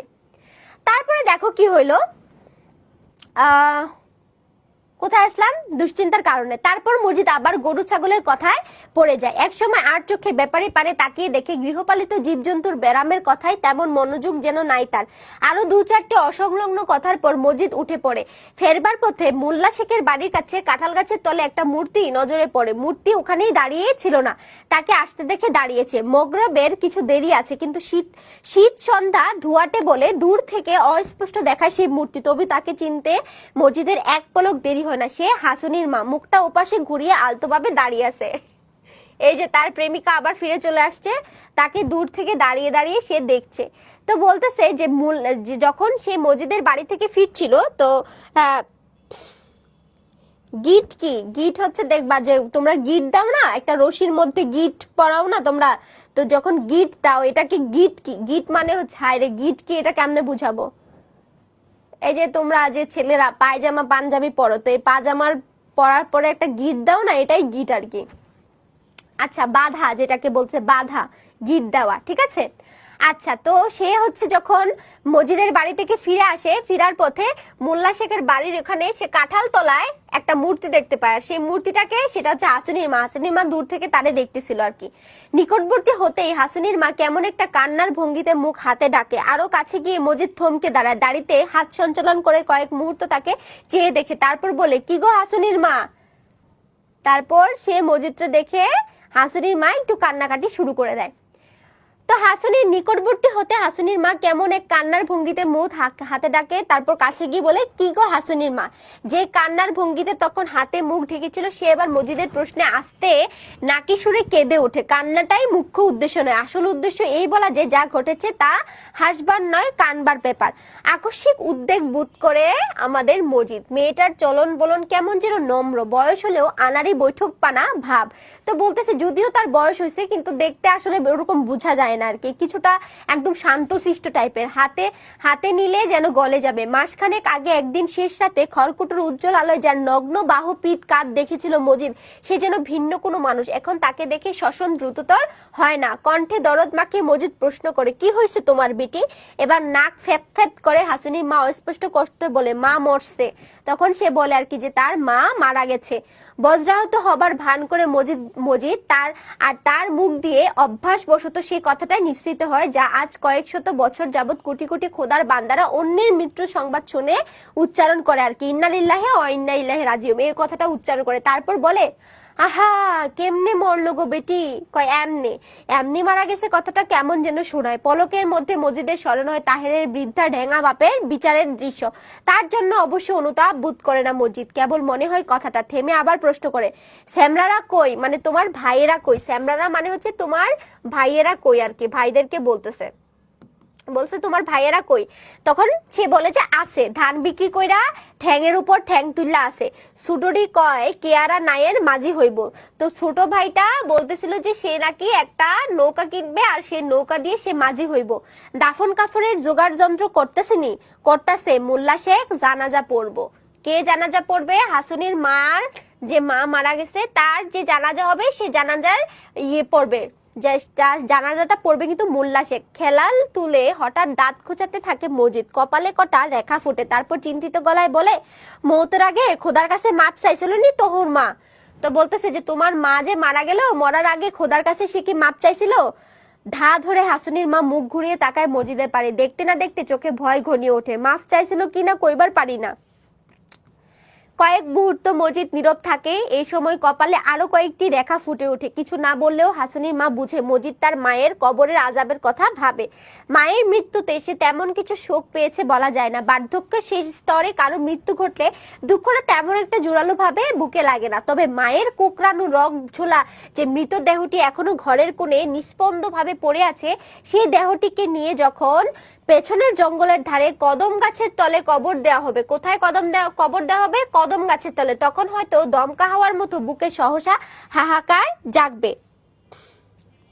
বৈঠক পানা মানে হচ্ছে তোমরা একটা ঘর যখন থাকে বড়, তখনকার সময় তো বড় বড় ঘর থাকতো, তো ঘরের সামনে হচ্ছে খানিকটা এরকম আরেকটা ঘর থাকতো আর কি। তো এটাতে সবাই বসে কথাবার্তা বলতো, এটাকে বলা হয়তো বৈঠকখানা। ঠিক আছে? হ্যাঁ। খেলাল কি? খেলাল হচ্ছে কিছু খাওয়ার পর দেখবা দাঁতে আটকানোর পর একটা লোহা জাতীয়, যারা মুরব্বীরা থাকে, তো মুরব্বীরা হচ্ছে ছোট একটা মানে তারা এরকম লোহার মতো রাখে আর কি, সুইয়ের মতো। তো এটা দিয়ে হচ্ছে তারা দাঁতের ময়লা পরিষ্কার করে, এটাকে বলা হচ্ছে খেলাল। ওকে, আচ্ছা। তো এখানে আমরা যে চিত্রটা দেখতে পেলাম সেটা হচ্ছে হাসুনির মা দাঁড়ায় দাঁড়ায় কাঁদতেছিল মোল্লা শেখের বাড়ির ওখানে দাঁড়ায়, এবং তাকে যখন জিজ্ঞেস করে মজিদ যে কি হয়েছে তোমার, কান্না করতেছো কেন, তখন সে বলে যে তার মা মারা গেছে। তো তার মা মারা গেছে এটা শোনার পর মজিদ একটু কষ্ট পাওয়ার ভান করে এবং বলে যে তোমার মা মরার আগে আল্লাহর কাছে মাফ চাইছে কিনা, কারণ সে তো অনেক উল্টাপাল্টা কথাবার্তা বলতো, গালাগালি করতো, আর সে যদি মাফ না চায় তাহলে তো তার কবরে অনেক আযাব হবে। এখন হাসুনির মা একটু ভয় পায় যে তার মা মারা গেছে এতে তার কোনো কষ্ট হয় না, কিন্তু মা মরে যাওয়ার পর এখন যে একটা আযাব হবে, এই আযাবের চিন্তা করে কিন্তু তার মনের মধ্যে ভয় ঢুকে যায়। কিন্তু তারপর তখন হয়তো দমকা হাওয়ার মতো বুকে সহসা হাহাকার জাগবে, তারপর শীঘ্র আবার মিলে যাবে সেই হাহাকার। কিন্তু তার মা নিঃসঙ্গ সে কবরে চোখ লোকের অন্তরালে অকথ্য যন্ত্রণা ভোগ করবে, এই কথা ভাবতেই মেয়ের মন ভয়ে এবং বেদনায় নীল হয়ে যায়। কলাপাতার মতো কেঁপে উঠে সে প্রশ্ন করে, মায়ের কবরে কি আযাব হইব? সরাসরি কথাটার উত্তর দিতে মজিদের মুখে বাঁধে। সে থেমে বলে, খোদা তারে বেহস্ত নসিব করুক। আহা, তো বলতেছে যে আমার মায়ের কবরও কি অনেক বেশি আযাব হবে, এটা বলে এবং এটা বলার পরে আসলে মজিদ বলে যে খোদা, এখন মজিদ তো সরাসরি বলতে পারে না যে কে জান্নাতি হবে আর কে জাহ্নবী হবে, তো তখন সে বলে যে খোদা অর্থাৎ আল্লাহ তাকে জান্নাতি করুক। একবার আর চোখে তাকায় হাসুনির মার দিকে, চোখে মরণ ভীতির কোনো গাঢ় ছায়া দেখে হয়তো বা একটু দুঃখ হয়, ভাবে তার জন্য লোকটি নিজেই দায়ী। আর যাই হোক, মজিদের কথাকে সে অবহেলা করে খাড়া হয়ে দাঁড়াতে চায়, তাকে সে মাফ করতে পারে না। তো এখন বলতেছে যে তোমার দেখা যায় হাসুনির মারে দেখে তার একটু খারাপ লাগে, যে হাসুনির মায়ের মনের মধ্যে একটু কষ্ট হইতেছে যেহেতু তার মা মরে গেছে, কিন্তু ওই মহিলাটা কি করছিল, মজিদ না করা সত্ত্বেও কিন্তু ওই মহিলা অনেক গালাগালি করছিল, অনেক উচ্চ শব্দে কথা বলছিল। তো ওই মহিলার প্রতি আসলে মজিদের তেমন কোনো মায়া আর জন্মায় না, ঠিক আছে। তারপরে দেখো কি বলছে, তারপর দ্রুত পায়ে হাঁটতে শুরু করে মজিদ। বা ধারে মাঠ, দিগন্তের কাছে ধূসর ছায়া দেখে মনে ভয় হয় নামাজ কাজা হবে না তো।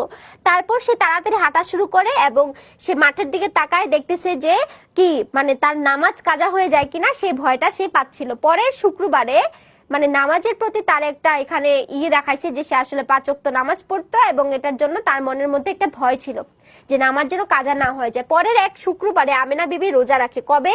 শুক্রবারে, মনে রাখবা। পরের এক শুক্রবারে আমেনা বিবি রোজা রাখে এবং পীর সাহেবের পানি পড়া পাবে না জেনে প্রথমে নিরাশ হয়ে যায়, কিন্তু পেটে বেড়ের কথা শুনে এবং 5 পেট যদি 60টির বেশি না হয় তবে মজিদ তার একটা ভিত করতে পারবে, এটা শুনে মন থেকে তার নিরাশাটা কেটে যায়। সে আস্তে আস্তে একটা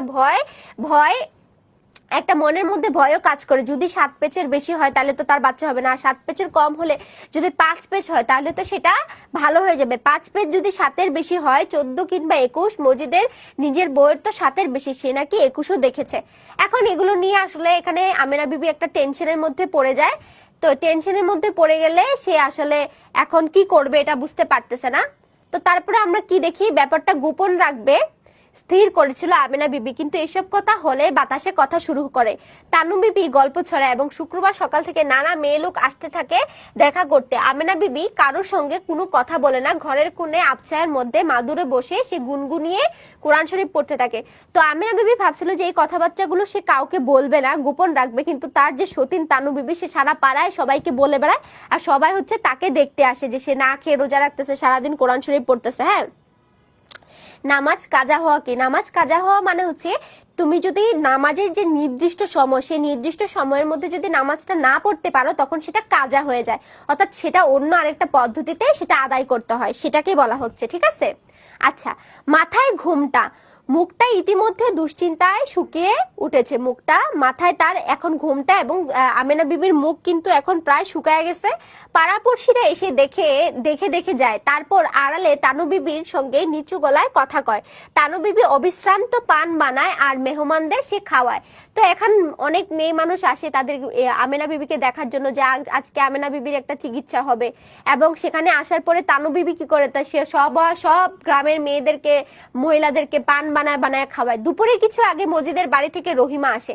তো এখন কিন্তু দেখা যায় যে মজিদের যে বউ ছিল রহিমা, সেও কিন্তু আমেনাকে দেখতে আসে, হাতে ঘষা মাজা তামার গ্লাসে তার পানি। তো একটা তামার গ্লাসে করে সে পানি নিয়ে আসে, এমনি পানি নয়, পড়া পানি। মজিদ বলে পাঠিয়েছে গোসল করার আগে আমেনা বিবি পেটে পানিটা যেন ঘষে, ধোয়াধুরুত পড়া পানি, তার প্রতিটি ফোঁটা পবিত্র, কাজে এই মাখবার সময় পুকুরের পানিতে দাঁড়িয়ে যেন মাখে। রহিমা সঙ্গে সঙ্গে ফিরে যায় না, পান সাদা খায়, তানু বিবির সঙ্গে সুখ দুঃখের কথা কয়। একসময় তানু বিবি প্রশ্ন করে, বোন আপনিও তো মাজারের পাশে 7 পাক দিছেন না, আমি দেন নাই? বিস্মিত হয়ে তানু বিবি বলে, তয় তানি কেমনে জানলেন আপনার 14 প্যাস? রহিমা লজ্জায় হাসি হেসে বলে, তানি যে আমার স্বামী হইলে এমনেই বুঝে। হ্যাঁ, তোমার ইয়ের মধ্যে যে শব্দার্থগুলো আছে সেই শব্দার্থগুলো পড়বা, অবশ্য পড়ার মানে একবার জাস্ট পড়লেই হয়ে যাবে, কারণ আমি তোমাদের যখন পুরো গল্পটা মানে উপন্যাসটা পড়াচ্ছি তখন কিন্তু আমি তোমাদেরকে সবগুলো শব্দার্থই বলে দিচ্ছি, তাই না? তারপরে তোমরা একবার করে সেটা পড়ে নিবা, তাহলে হয়ে যাবে, ঠিক আছে? ওকে, তারপরে দেখো এখন ওই যে মনে আছে মজিদ কিন্তু বলে গেছে যে তার বউয়ের পেটের মধ্যে হচ্ছে 14টা প্যাচ। তো তানু বিবি হচ্ছে তাকে জিজ্ঞেস করে যে আমেনা বিবি, রহিমা তোমার তোমার পেটের মধ্যে তো 14 প্যাচ তাই না, তো তুমিও কি এরকম মাজারের সাথে পাক দিছিলা? তখন রহিমা বলে যে না আমি তো কোনো মাজারকে ঘুরি টুরি নাই বা এরকম রোজা টোজা রাখি নাই। তো বলতেছে তাহলে যদি না রাখো তাহলে তাহলে মজিদ কি মানে আপনার জামাই কেমনে বুঝলো যে আপনার পেটের মধ্যে 14 প্যাচ? তখন সে একটু লজ্জা পায়, লজ্জা পেয়ে বলে যে সে তো আমার স্বামী, সে তো সবই বুঝে, আর স্বামী হইলে তো সবই বোঝা যায়। তো এটা সে বলে, সে একটু লজ্জা পেয়ে সে বলে তানি যে আমার স্বামী, অর্থাৎ তিনি আমার স্বামী, তিনি স্বামী হইলে এমনিই বুঝে। তো তানি বুঝেন না কেন? তানু বিবির তানি মানে খালেক ব্যাপারী। তো বলতেছে যে আপনার জামাই মজিদ যদি বুঝে থাকে তাহলে খালেক ব্যাপারীও তো আমাদের জামাই, তাহলে রহিম মানে আমেনা বিবির জামাই তো তাহলে খালেক ব্যাপারী, তাহলে খালেক ব্যাপারী কেন বুঝেন না? রহিমা মুশকিলে পড়ে যায়, দুই তানিতে যে প্রচুর তফাৎ আছে সে কথা কি করে বুঝায়? তানু বিবি একটু বোকা, অথচ আবার দেমাকি কিসিমের মানুষ, অর্থাৎ দেমাক, তার ভিতরে একটু দেমাক আছে আর কি এরকম। তো বলতেছে যে আরে খালেক ব্যাপারী আর মজিদ তো এক মানুষ না, মজিদ হচ্ছে আল্লাহওয়ালা মানুষ এবং মজিদের মধ্যে অলৌকিক ক্ষমতা আছে, খালেক ব্যাপারীর মধ্যে তো আর সেটা নাই। আর যদি থাকতো তাহলে তো সে তার বউর পেটের মধ্যে কয় পেস আছে তাহলে তো সেটা জানতে পারতো। এখন তানু বিবি একটু বোকা ছিল আবার একটু দেমাকিও ছিল, এখন তারে কেমনে বুঝাবে? স্বামী বিস্তর জমি জমার মালিক বলে ভাবে তার তুলনা আর কেউ নেই। শেষে রহিমা আসতে বলে তানি যে ক্ষুধার মানুষ। তো বলতেছে তোমার জামাই না বোঝার কারণ হচ্ছে তোমার জামাই তো খালি সয় সম্পত্তির মালিক, সে তো আর ক্ষুধা তালার মানুষ না, কিন্তু আমার তানি যে একজন ক্ষুধার মানুষ। আমেনা বিবিকে গোসল করিয়ে বাড়িতে ফেরে রহিমা। মজিদ উৎকণ্ঠিত স্বরে বলে পড়া পানিটা নাপাক জায়গায় পড়ে নাই তো? না, যা পড়ছে তালাবের মধ্যেই পড়ছে। তো বলতেছে তখন মজিদ জিজ্ঞেস করে যে তোমার যে পানি পড়াটা দিছি এটা কি নাপাক জায়গায় কোনো পড়ছে, মানে অপবিত্র? নাপাক মানে হচ্ছে অপবিত্র, ঠিক আছে? তো বলছে অপবিত্র জায়গায় কি কোথাও পড়ছে? তখন সে বলে যে না অপবিত্র জায়গায় পড়ে নাই, তালাবের মধ্যে, অর্থাৎ আপনি যে যে অংশের মধ্যে দিতে বলছেন যে সেই অংশের মধ্যেই আমরা পানি পড়াটা দিয়েছি। সূর্য যখন দিগন্ত সীমারেখার কাছাকাছি পৌঁছেছে তখন জুয়ান মধ্য দুজন বেহারা, জুয়ান এবং মধ্য দুজন বেহারা মানে যারা পালকি চালায় আর কি তাদের বেহারা বলা হয়। তো দুজন বেহারা পালকি এনে লাগালো অন্দর ঘরের বেড়ার পাশে। অন্দর মানে কি? অন্দর মানে হচ্ছে ভেতরের ঘরের পাশে দেখা যায় যে দুজন বেয়ারা আসে পালকি নিয়ে। এক ঢিলের পথ, কিন্তু ব্যাপারীর বউ হেঁটে যেতে পারে না। ব্যাপারী হাঁকে, কই তৈয়ার হইছো নি? হাঁকে মানে হচ্ছে ডাকে। তো যেহেতু সে সারাদিন না খেয়ে রোজা রাখছে তার মানে তার হাঁটার মতো আর শরীরের মধ্যে শক্তি নেই, তাই না? তো একটু দূরত্ব, শুধু সে চাইলে কিন্তু হেঁটে যাইতে পারতো, বাট সে রোজা রাখার কারণে কিন্তু সে হাঁটতে পারছিল না, যার কারণে এখন পালকি নিয়ে চলে আসছে। হ্যাঁ, আমরা তো বাংলাতে কি গ্রুপের মতো ওয়েব লিংক পাবো না? হ্যাঁ হ্যাঁ, ওয়েব লিংক কি দেওয়া নাই? ওয়েব তো তোমরা যখন ভর্তি হও তখনই তো ওয়েব তোমাদের এনরোল করার কথা, তাই না? হ্যাঁ, ভাইয়া ফোন দিছিল, কিন্তু আমার ভাই ফোন দিছে, ঠিক আছে? ভাইয়াই ফোন দিছে, আমার ভাই, নিজের ভাই, বড় ভাই ফোন দিছিল আর কি। ক্লাস কি এখন থেকে প্রতিদিন হবে? না, প্রতিদিন হবে না, আমরা শুক্র শনি রবি করি আর কি, সপ্তাহে 3 দিন ক্লাস করি আমরা, ঠিক আছে? অন্য সাবজেক্টের মতো বাংলাতে কি গ্রুপের মতো ওয়েব অ্যাপ লিংক পাবো না? তোমাদের তো ভর্তি হওয়ার সাথে সাথে ওয়েব অ্যাপে চলে যাওয়ার কথা, বাট তাও যদি না পারো তোমরা কিন্তু চাইলে সিরাজুন্নেসাকে বলতে পারো যে আপু আমরা ওয়েব অ্যাপে যাইতে পারতেছি না, ঠিক আছে? প্রতিদিন না, মানে যতদিন 3 থেকে 4 দিন হইতে পারে এখন থেকে। আচ্ছা তোমরা আমাকে একটু কনফার্ম করো তো, ছবি আর নুরুল দিনের কথা মনে পড়ে যায়, এই দুইটা টপিক কি তোমাদের আছে? তাহলে আমি যে সিলেবাসটা দেখছি তাহলে সেখানে একটা মিস্টেক ছিল আমার, তোমরা আমাকে একটু জানো তো। ছবি এবং নুরুল দিনের কথা মনে পড়ে যায়, এই দুইটা টপিক কি তোমাদের আছে? আমাকে একটু জানাও, কেউ একজন জানাও, তাইলেই হবে। তাহলে নেক্সট ক্লাসগুলোতে আমরা হচ্ছে ওগুলোও পড়াতে হবে। কেউ একজন কমেন্ট করছিল আজকে না, যে ছবি এবং নুরুল দিনের কথা মনে পড়ে যায়।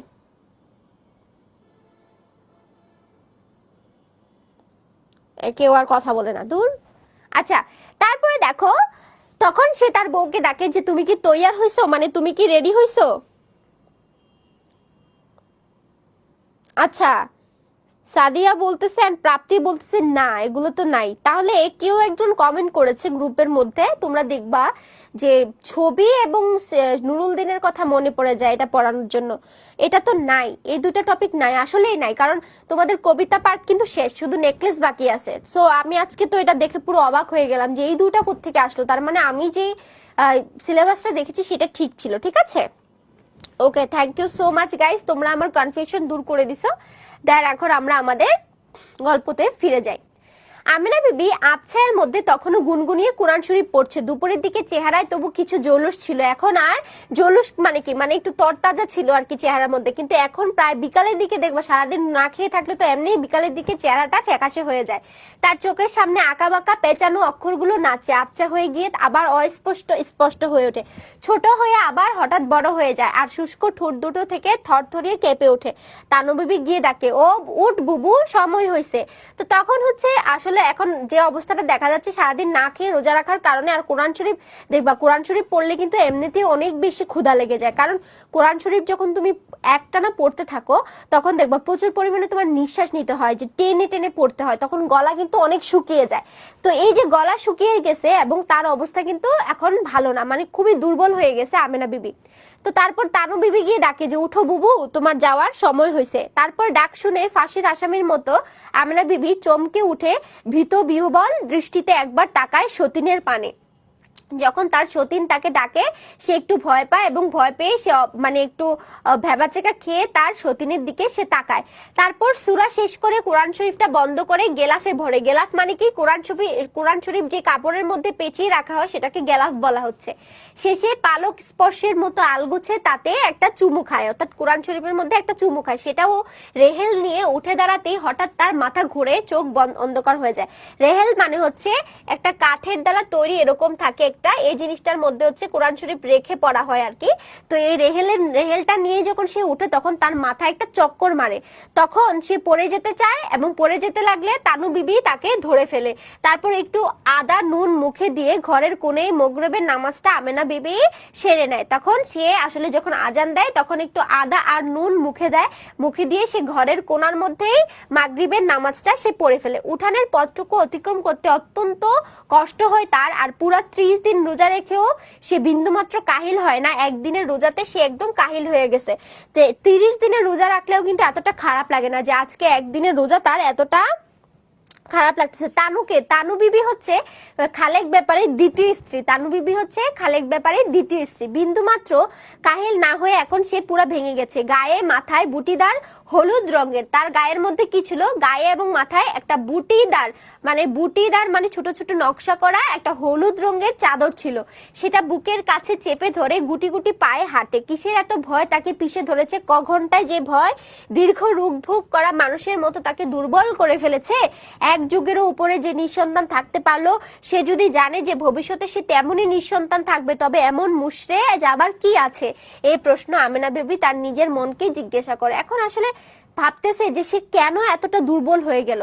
আসলে সে যে না খেয়ে রোজা রাখার কারণে এবং সারাদিন কোরআন তেলাওয়াত করে নামাজ পড়ে সে যে এতটা দুর্বল হয়ে গেছে এটা সে বুঝতে পারতেছে না। সে ভাবতেছে কি, তার মনের মধ্যে হয়তো ভয় কাজ করতেছে যে 12 বছর ধরে বা এক যুগ মানে 12 বছর ধরে যার কোনো সন্তান নাই, সে যদি বাকি সময়টা নিঃসন্তানও থাকে তাহলে তো তেমন কিছু আর যায় আসবে না, তাই না? যেহেতু 12 বছর ধরে তার কোনো সন্তান ছিল না।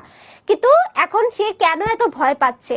তো এই ভয় পাওয়াটার কারণ হচ্ছে আসলে সে না খেয়ে যে সারাদিন রোজা রাখছে সেটার জন্য এখন তার ভিতরে দুর্বলতা কাজ করতেছে।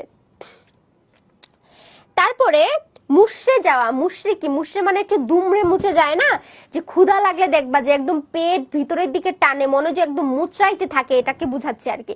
তবে কথা হচ্ছে কি, 13 বছরের কথা একদিনে জানেনি, জেনেছে ধাপে ধাপে ধীরে ধীরে। প্রতি বছরের শূন্যতা থেকে সে শূন্যতা আবার পরবর্তী বছরের আশায় শীঘ্র ক্ষয়ে তেজ শূন্য হয়ে গেছে। ভবিষ্যৎ জীবনের শূন্যতার কথা তেমনি বছরে বছরে যদি জানে, তবে আঘাতটা দীর্ঘকাল ব্যাপী সময়ের মধ্যে ছড়িয়ে গিয়ে তীব্রতার হ্রাস পায়। তবে কিছু বা লাগলেও গায়ে লাগবে না, কিন্তু এক মুহূর্তে সে কথা জানলে বুক ভেঙে যাবে না? বেঁচে থাকিবার তাগিদ কি হঠাৎ ফুরিয়ে যাবে না? তো বলতেছে যে এই যে 12 বছর ধরে যে তার সন্তান হয় না, সেটা তো সে আস্তে আস্তে উপলব্ধি করতে পারছে যে এই বছর হয় নাই, তার পরের বছর হবে, তার পরের বছর হয় নাই, তার পরের বছর হবে। কিন্তু এখন হঠাৎ করে যদি ও গিয়ে জানতে পারে যে ওর ওর আর কখনোই বাচ্চা হবে না, তাহলে তো অনেক কষ্ট পাবে, তাই না? সেটাই বুঝাচ্ছে। সেই ভয়ে 2 কদমের পথ ঘাস শূন্য মসৃণ ক্ষুদ্র উঠানটা পেরোতে গিয়ে আমেনা বিবির পা চলে না। তো এই ভয়ে সে হচ্ছে তার জাস্ট 2 কদম, মানে 2টা পা আগাইলে সে উঠানটা পার হইতে পারবে, কিন্তু এই ভয়ে সে পারতেছে না। সেই ভয়ের জন্যই জোর পায় না কোমরে, চোখে ঝাপসা দেখে একবার ভাবে ফিরে যায় ঘরে, কাজ কি জেনে ভবিষ্যতের কথা। যাই হোক, দয়ালুদের মধ্যে দয়ালতম সে খোদার ইচ্ছাই তো অক্ষরে অক্ষরে প্রতিপালিত হবে।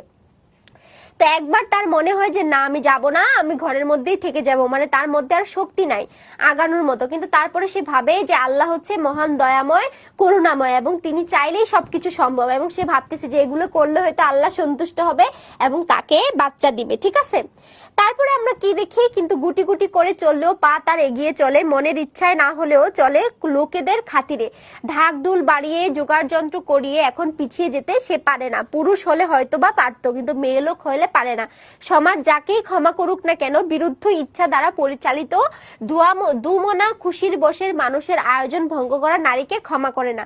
তো বলতেছে যে এত গ্রামের মধ্যে জানাজানি হয়ে গেছে যে আজকে আমিনা বিবি রোজা রাখছে এবং সেইভাবে মসজিদের কাছে যাবে এবং সেখানে গিয়ে একটা যে কোনো একটা ঘটনা ঘটবে, তো এখন যদি সে না যায় তাহলে কি হবে? এটা মানুষ তাকে খারাপ বলবে না?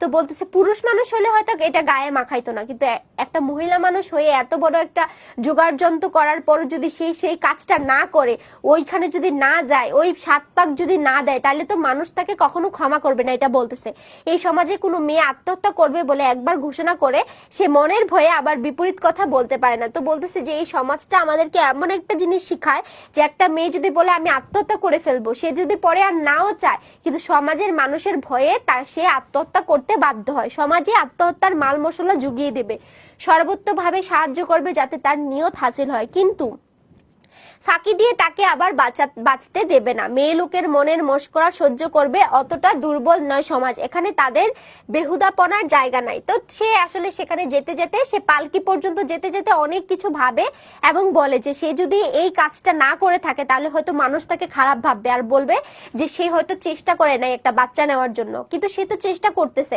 তার শরীর তো চলতেছে না, কিন্তু সে ভাবতেছে যে আমি যদি এই কাজটা এখন না করি তাহলে আমার সমাজের মানুষ আমাকে আর ভালোভাবে থাকতে দিবে না, তারা আমাকে কি করবে, তারা আমাকে ছোট করবে, আমাকে আমাকে হচ্ছে কথা শোনাবে এবং দেখা যাবে যে তারা আমাকে ভালোভাবে নিবে না, এবং তাদের ভয়েই আসলে এখন কি আমরা দেখতেছি যে সে যাইতেছে, কোথায় যাইতেছে?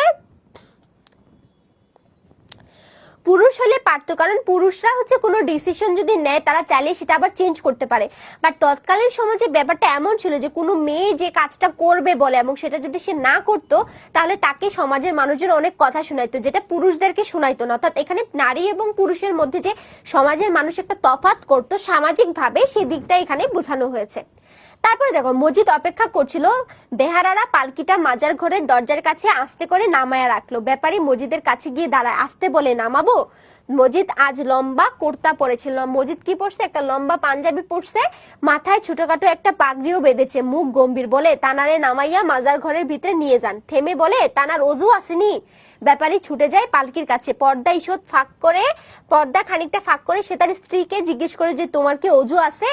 তখন অস্পষ্ট ভঙ্গিতে মাথা নেড়ে আমেনা বিবি জানায় যে তার অজু আছে। এখন অজু নিয়ে এখন তারা হচ্ছে কোথায় যাবে? এখন তারা সেখানে যাবে। মজিদ একটু তফাতে দাঁড়িয়ে থাকে, হঠাৎ সে চিকন সুরে দোয়া দুরুদ পড়তে থাকে, গলায় বিচিত্র সূক্ষ্ম কারুকার্যের খেলা হতে থাকে। তাতে চোখের তীক্ষ্ণতা কাটে না, চোখ হঠাৎ তার তীক্ষ্ণ হয়ে উঠেছে। পালকির পর্দা ফাঁক করে নামবার জন্য আমেনা বিবি যখন এক পা বাড়ায় তখন সূচের তীক্ষ্ণতায় তার দৃষ্টি বিদ্ধ হয় সে পায়ে। সাদা মসৃণ পা রোদ পানি বা পথের কাদামাটি যেন কখনোই স্পর্শ করেনি। মসজিদের গলার কারুকার্য আরো সূক্ষ্ম হয়ে যায়। এখানে আমরা দেখছি যে মসজিদের মধ্যে যে একটা আসলে কুচেতনা, মানে তাদের মনের মধ্যে একটা কুদৃষ্টি থাকে না, যে মহিলা মানুষ দেখলেই হচ্ছে তাদের ভিতরে একটু সুরসুরি কাজ করে, যে ব্যাপারটা তোমরা দেখবা। এটা শুধুমাত্র এটা আমাদের বর্তমান সমাজে এরকম অনেক হুজুর আছে, বাট সব হুজুররা কিন্তু এরকম না। আমি বলতেছি সব হুজুররা এরকম না, গ্রামগঞ্জের কিছু হুজুর টাইপের মানুষ আছে, এবং আমি নিজে দেখেছি যে এরা জাস্ট একটা লেবাস ধরে থাকে এবং এটা দিয়েই ওরা আসলে ওদের বিজনেসটা কন্টিনিউ করে। কারণ আমরা সাধারণ যারা জনগণ আছে, আমরা কিন্তু আমাদের ধর্মকে অনেক ভালোবাসি, এবং আমরা যদি ধর্মপ্রাণ কোনো মানুষ দেখি তাদের প্রতি আমরা শ্রদ্ধা জানাই। তো এটা হচ্ছে আমাদের একটা ভালো গুণ। কিন্তু ওই খারাপ মানুষগুলো এটাকেই কাজে লাগিয়ে তারা ব্যবসা করে এবং এদের মনের ভিতরে এত লুলুপ দৃষ্টি থাকে মেয়েদের প্রতি, বিশেষ করে যে এরা এদের যে চোখ সংযত করার যে ব্যাপারটা, চোখেরও পর্দা আছে, এটা করার যে ব্যাপারটা, এটা কিন্তু এরা মানে না। তো এরা শুধুমাত্র উপরে উপরে বয়ান দিবে, মেয়েদেরকে নিয়ে প্রচুর বয়ান, মানে মেয়েদেরকে নিয়ে যত বয়ান দেওয়া যায় ততই হচ্ছে ওদের ওয়াজ মাহফিল আরো বেশি পরিমাণে হিট খায়।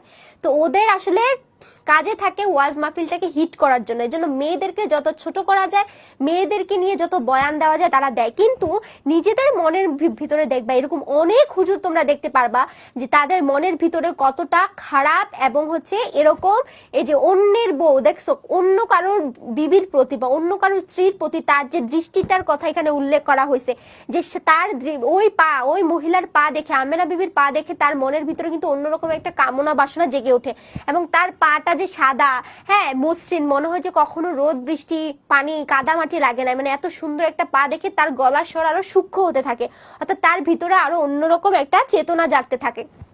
এবং দেখবা যে এগুলোর জন্য এই যে এদের মনের ভিতরে খারাপ মন মানসিকতার জন্য এই যে ওরা বিভিন্ন মাদ্রাসাতে দেখো এখন বেশি পরিমাণে বলাৎকার হচ্ছে এবং হুজুরদের দ্বারা ছোট ছোট বাচ্চারা হচ্ছে কি হচ্ছে ধর্ষণ হচ্ছে আর কি, মাদ্রাসায় পড়তে যায় যে এদেরকে হচ্ছে কি করতেছে তারা খারাপ ভাবে ইউজ করতেছে। তো এটার জন্য আসলে কি করতে হবে, এটার জন্য এদেরকে আসলে দোষ দিয়ে লাভ নাই, দোষ দিতে হবে শিক্ষা। প্রকৃত শিক্ষা যদি না পায়, সেটা যে কোনো শিক্ষা হোক, সেটা ইসলামিক শিক্ষা হোক, সেটা জেনারেল শিক্ষা হোক, প্রকৃত শিক্ষাটা যদি তুমি না পাও, সেখানে কিন্তু তোমার দ্বারা আসলে তুমি যতই লেবাস ধরো আর যাই কিছু করো, তোমার এটা পরকালে কোনো কাজে আসবে না। তো এখানে আসলে এই যে মানে তথাকথিত কিছু হুজুররা যে এইভাবে তারা ধর্ম ব্যবসা করে এবং তাদের যে লুলুপ দৃষ্টি, খারাপ দৃষ্টি মেয়ে মানুষের উপরে পড়ে, সেই দিকটাই আসলে প্রকাশ করেছে এখানে আমাদের লেখক আর কি মজিদকে দ্বারা। যে মজিদ অন্য আরেকজনের স্ত্রী দেখে, যেমন তার হাসুনির মার প্রতি তার একটা কি ছিল, তার ঘরের মধ্যে কিন্তু বউ আছে, তারপরে হাসুনির মার প্রতি তার একটা খারাপ দৃষ্টি ছিল, এখন আবার আমরা আমেনা বিবির পা দেখে তার মনের মধ্যে আবার অন্যরকম একটা কামনা বাসনা জাগতেছে, সেই জিনিসটাও কিন্তু আমরা দেখতে পাচ্ছি। তারপরে দেখো হলুদ রঙের বুটিদার চাদরটা আমেনা বিবি ঘুমটার উপরে টান করে ধরে রেখেছে, তবু পালকি থেকে নেমে সে যখন মাজার ঘরে গিয়ে দাঁড়ায় তখন আর চোখে তার পানে তাকিয়ে মজিদ কিছুটা বিস্মিত হয়, নতুন বউয়ের মতো চোখ তার বোঝা। এখন সে কি আমেনা বিবির দিকে তাকাইছে এবং আমেনা বিবি তো সে শরীর দুর্বল এবং সে চোখ বুজে আছে, তো তাকে দেখে নাকি নতুন বউয়ের মতো লাগতেছে, তবে লজ্জায় যে নয় বা দ্বিতীয়বার তাকালেই বোঝা যায়, লজ্জায় ম্রিয়মান নতুন বউয়ের আত্মসচেতন রক্তাভা তাতে নেই, সে মুখ ফেকাশে রক্তশূন্য এবং সে মুখে দুনিয়ার ছায়া নাই। আমেনা বিবি কয়েক মুহূর্তের জন্য চোখটা আধা আধি খোলে, ঘরে ইতিমধ্যে অন্ধকার ঘনিয়ে উঠেছে, দুটো মোমবাতি ম্লান ভাবে আলো ছড়ায়, সে আলোর সামনে সে দেখে ঝালরওয়ালা শালু কাপড়ে আবৃত চির নীরব মাজারটিকে, সে নীরবতা যেন বিস্ময়কর ভাবে শক্তিমান, আর সেই শক্তি বিদ্যুৎ চমকের মতো শত ফলায় বিচ্ছুরিত হয় প্রতি মুহূর্তে। তো এখন হচ্ছে আমরা এখানে আসলে আমেনা বিবির যে চেহারাটা, তার চেহারাটা এখানে বর্ণনা করা হচ্ছে, যে তার চেহারার ফ্যাকাশে ভাব এবং ঘরের লাইটগুলো সব বন্ধ করে দেওয়া হয়েছে, দুটো মোমবাতি জ্বালানো হয়েছে, এখন হচ্ছে তাকে মাজারটাকে প্রদক্ষিণ করতে বলা হবে আর কি, মাজারটাকে ঘুরতে বলা হবে। মানুষের রক্তস্রোত যদি থেমেও থাকে তবে তার আঘাতে আশা ও বিশ্বাসের জোয়ার আসে ধমনীতে, তথাপি মহাকাশের মতোই সে মাজার প্রগাঢ়ভাবে নীরব, আর মহাকাশের মতোই বিশাল এবং অন্তহীন সে নীরবতা। তো এই মাজারটা দেখে আসলে আমেনা বিবির মনে হচ্ছে যে এটার ভিতরে কেউ একজন শুয়ে আছে এবং সে হয়তো তার মনের কষ্টটা বুঝতে পারতেছে, কিন্তু মহাকাশ যেরকম নিস্তব্ধ নিশ্চল চুপচাপ, ঠিক তেমনই মনে হচ্ছে যে এই মাজারটাও এরকম চুপচাপ। যে আমেনা বিবির চোখ আধা খুলে তাকায় সেদিকে, সে আর পলক ফেলে না। তো আমেনা বিবি হচ্ছে সে এই মাজারের দিকে এক দৃষ্টিতে তাকিয়ে থাকে, সে আর ওই কবরের উপর থেকে চোখ উঠাইতে পারে না। মজিদ আবার আর চোখে তাকায় তার পানে, কি দেখে আমেনা বিবি? মাজারকে অমন করে কাউকে সে দেখতে দেখেনি। তার ঠোঁট বিড়বিড় করে, গলায় তেমনি সূক্ষ্ম সুরের লহরী খেলে, কিন্তু এবার সে থামে, জিব্বা দিয়ে ঠোঁট ভিজিয়ে গলা কাশে, তা নারে বইবার কন, ব্যাপারী বিবিকে বলে বহেন। তো তারপর মজিদ হচ্ছে একটু আর চোখে তাকায় যে কি এমন দেখতেছে আমেনা বিবি এই কবরের মধ্যে। তো তারপরে সে কি করে একটু কাশি দেয়, কাশি দিয়ে বলে যে আপনার স্ত্রীকে এখানে বসান। তারপর তাকে বসানো হয়, বসানোর পরে আমরা কি দেখতেছি, বসানোর পর দেখতেছি মাজারের ধারটিতে আমেনা বিবি আস্তে করে বসে, তাকায় না কারো পারে। মাজারের নীরবতা যেন তার বুক ভরিয়ে দিয়েছে, আর সে আবার চোখ বুজে থাকে। মনে হয় তার শান্তি হয়েছে, আর আশা নেই। সন্তানের কামনা এক বৃহৎ সত্যের উপলব্ধির মধ্যে বিলীন হয়ে গেছে। লোভ বাসনার অবসান হয়েছে। তাই হয়তো মজিদের ভয় হয়, সে আর তাকায় না এদিকে। তবু বিড়বিড় করে নিজের ক্ষুদ্র কোটরাগত চোখে চমক জাগে থেকে থেকে। ঘরের কোণে একটি পাত্রে পানি ছিল, এবার সেটি তুলে নিয়ে মজিদ অন্য ধারে গিয়ে বসে। পানি পড়বে, যে পানি পড়া খেয়ে আমিনা বিবি পাক দিবে। তো আমিনা বিবি মনে মনে একটু ভয় পাইতেছে যে সে যদি আজকে পাক দিয়ে পড়ে যায়, বা তার যদি 14 পেজ 21 পেজ হয়, তাহলে কি হবে? তার তো আর কখনো বাচ্চা হবে না। তো এগুলো ভেবে হচ্ছে তার মনের ভিতরে একটা ভয় কাজ করতেছিল, আর সেটাই আসলে মজিদ তাকিয়ে তাকিয়ে দেখতেছিল। এবং মজিদ তার জন্য একটু পানি পড়া নিয়ে আসে, যে এটা খেয়ে আমিনা বিবি হচ্ছে পাক দিবে আর কি। ঠিক আছে না, আজকে আর একটু পড়াবো, আর অল্প একটু পড়াবো, পড়ায় তারপর ছুটি দিয়ে দিব। তার ঠোঁট তেমনি বিড়বিড় করে হাতে পানির পাত্রটা তুলে নেওয়ায় হয়তো বা ঈষৎ দ্রুততর হয়। ঘরের মধ্যে প্রগাঢ় নিস্তব্ধতা। এই নিস্তব্ধতার মধ্যে তার গলার অস্পষ্ট মিহি আওয়াজ কোনো আদিম সাপের গতির মতো জীবন্ত হয়ে ওঠে। তাহলে তার গলার যে আওয়াজটা, সেটা কিসের মতো গতি হয়? একটা সাপের, আগের যে মানে আদিম সাপের আওয়াজের মতো ফিসফিস করে সে দোয়া পড়তে থাকে। তার কণ্ঠে যদি সাপের গতি থাকে, তবে তার মনেও এক উদ্যত সাপ ফনা তুলে ওঠে। তার মনের ভিতরে কিন্তু একটাই মানে ইচ্ছা জাগতেছে, সেটা হচ্ছে আমেনা বিবিকে শাস্তি দেওয়া। কারণ মজিদ চাইতো যে মজিদের কথার খেলাফ করে সে কেন আওয়ালপুরের পীরের কাছ থেকে পানি পড়া খেতে চাইছে, এজন্য তাকে একটা উচিত শিক্ষা দেওয়ার জন্য কিন্তু মজিদ এই প্ল্যানটা করছে, এবং এত ঘটনাটা সে ঘটাইতেছে, এত কিছু করতেছে, এটা শুধুমাত্র আমেনা বিবিকে একটা শাস্তি দেওয়ার জন্য। এবং তার এই শাস্তিটাকে এখানে এক উদ্যত মানে ফেরা তোলা একটা সাপের সাথে তুলনা করা হয়েছে। আমেনা বিবির বোঝা চোখ মজিদের ভালো লাগে না, কিন্তু পালকি থেকে নামবার সময় যে সাদা সুন্দর পাটা দেখেছিল, সেই পাই তার মনে সাপকে জাগিয়ে তোলে। তো আমিনা বিবি যে চোখ বুঝেছে, এটা তার ভালো লাগতেছে না। বাট তার পায়ের মধ্যে তার পাটা যে এত সুন্দর ছিল, এটা দেখে তার মনের ভিতরে যে একটা সাপ আছে, অর্থাৎ যে বিষাক্ত একটা আমিনা বিবির প্রতি তার যে রাগ, যে ক্ষোভ, যে প্রতিশোধ স্প্রিয়া, সেটা হচ্ছে ওই পা দেখে জাগ্রত হয়েছিল। সাপ জেগে উঠেছে ছুবল মারবার জন্য। এখন সে একটা ছুবল মারবে, অর্থাৎ সে তার প্রতিশোধটা জায়গা মতো নিবে। স্নেহ মমতায় যদি গলগলিয়ে গদগদ হয়ে জেগে উঠতো, তবে মজিদ রূপালী ঝালরওয়ালা চমৎকার শালু কাপড়টাই ছিঁড়ে এখানকার ঘরবাড়ি ভেঙে অনেক আগে প্রাণের ভয়ে পালিয়ে যাইতো। তো বলছে মজিদ যদি শুধুমাত্র স্নেহ মমতা দিয়েই যদি সবকিছু আঁকড়ে ধরতো, তাহলে তার আজকে এই অবস্থানে সে আসতে পারতো না। তার মনের ভিতরে এত কঠোরতা দেখে কিন্তু সে আজ পর্যন্ত এখানটাই টিকে আছে, এই মাজারটাকে কেন্দ্র করে সে টিকে আছে। এবং যেহেতু যেখানে নির্মল আলো হাওয়া রোগ জীবাণু ভরা লালাসিক্ত কেতাবের জালির মধ্য দিয়ে নিঃসৃত হয়ে আসে না, উন্মুক্ত বিশাল আকাশপথে যেখানে কাদামাটি লাগেনি, এমন পা দেখে অন্তরে বিষাক্ত সাপ জেগে উঠে ফনা ধরে না। তো বলতেছে যে ও যদি এতই ভালো মানুষ হইতো, মজিদ যদি এতই ভালো মানুষ হইতো, সে কিন্তু এমন একটা জায়গায় যাইতো যেখানে সে পবিত্রতার সহিত থাকতে পারতো, অথবা এরকম পা দেখে তার মনের মধ্যে কি এরকম সাপের মতো একটা হিংসাত্মক মনোভাব তার মধ্যে থাকতো না। তো মজিদ যদি ভালোই হইতো, সে হয়তো এই এলাকায় আর থাকতো না, এটাই বুঝাইতেছে আর কি। বোরিং বোরিং সবারই লাগে, তোমাদেরও লাগে, আমাদেরও লাগে, কিন্তু দেখো এখানে আমরা সবাই বাধ্য। আমারও হচ্ছে তোমাদেরকে টপিকগুলো শেষ করাই দিতে হবে, সেই টেনশনটা আমার মাথায় আছে, এবং তোমাদেরও একটা টেনশন আছে যে প্রত্যেকটা টপিক তোমাদেরকে পড়তে হবে বা ক্লাসগুলো কমপ্লিট করতে হবে। সো এখানে আমরা সবাই বাধ্য, তোমরাও বাধ্য, আমিও বাধ্য।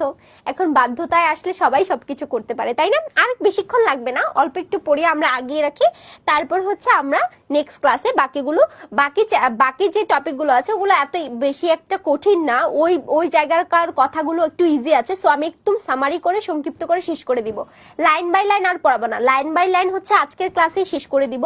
নেক্সটে যে পার্টটুকু আছে সেটা আমি জাস্ট সামারি করে করে ইম্পর্টেন্ট লাইন তোমাদেরকে দাগিয়ে পড়াই দিব, ঠিক আছে? আচ্ছা, আর একটা ক্লাস পাবা তোমরা, আর 1 থেকে 2টা ক্লাস পাবা লাল সালুর, দেন আমরা শেষ করাই দিব।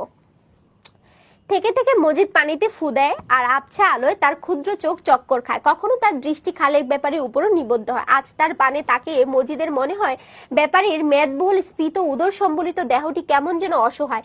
একটু তফাতে সে মাথা নিচু করে বসে আছে। তো ব্যাপারীর দিকেও একটু তাকাইছে, ব্যাপারীও একটু টেনশনে আছে যে তার বউর যদি আজকে এই রোগটা, এই বেরিটা যদি, এই প্যাচটা যদি ধরতে না পারে, তাহলে তো আসলে সেও অনেক কষ্ট পাবে। সে কেমন যেন ধসে আছে, বিস্তর জমি জমাও ঠেস দিয়ে ধরে রাখতে পারেনি আসেনি তার স্থূল দেহটা। চোখ আবার ঘুরে, চক্কর খায়। হলুদ রঙের বুটিদার চাদরে ঢাকা মুখটা এখান থেকে নজরে পড়ে না, তবু থেকে থেকে সেখানে চক্কর খায় মজিদের ঘূর্ণায়মান দৃষ্টি। একসময় মজিদ উঠে দাঁড়ায়, গলা কেসে আসতে বলে, পানিটা দেন।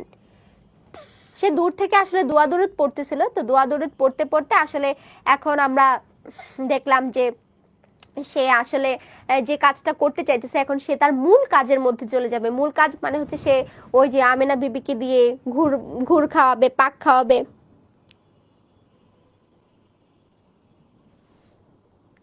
প্র্যাকটিস শিট বলতে দেখো, প্র্যাকটিস শিট বলতে বাংলার মধ্যে যে প্র্যাকটিস শিটের যে কথাটা বলা আছে সেখানে হচ্ছে তোমাদের এমসিকিউ গুলো আমি সলভ করাই দিতেছি ক্লাসের মধ্যে এগুলা, তারপরে হচ্ছে পিডিএফ দাগানো যেগুলা, ঠিক আছে। আর প্র্যাকটিস শিট বলতে আমরা তো বাংলার মধ্যে বিগত বছরের প্রশ্নগুলোই বেশি পড়ে থাকি, সো বিগত বছরের প্রশ্ন কিন্তু সবার গাইডের মধ্যে আছে, তাই না?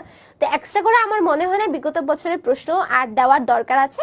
তো সেখানটায় আমরা বাংলার দিক থেকে যে কাজটা করতে পারি সেটা হচ্ছে তোমাদের গুরুত্বপূর্ণ কিছু এমসিকিউ আমি তোমাদেরকে সলভ করা দেবো, সেগুলো সলভিং ক্লাসে।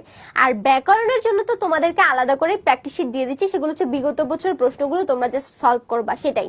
ওকে, ঠিক আছে। আচ্ছা আচ্ছা, 10টার আগে শেষ করে দিব, 10টার আগে শেষ করে দিব। তো পানিটা দেন জাস্ট আর এক পেজ পরে আমরা শেষ করে দিব, তার মধ্যে 10টা বেজে যাবে। এই যে এই পেজটা পর্যন্ত আমরা শেষ করে দিব।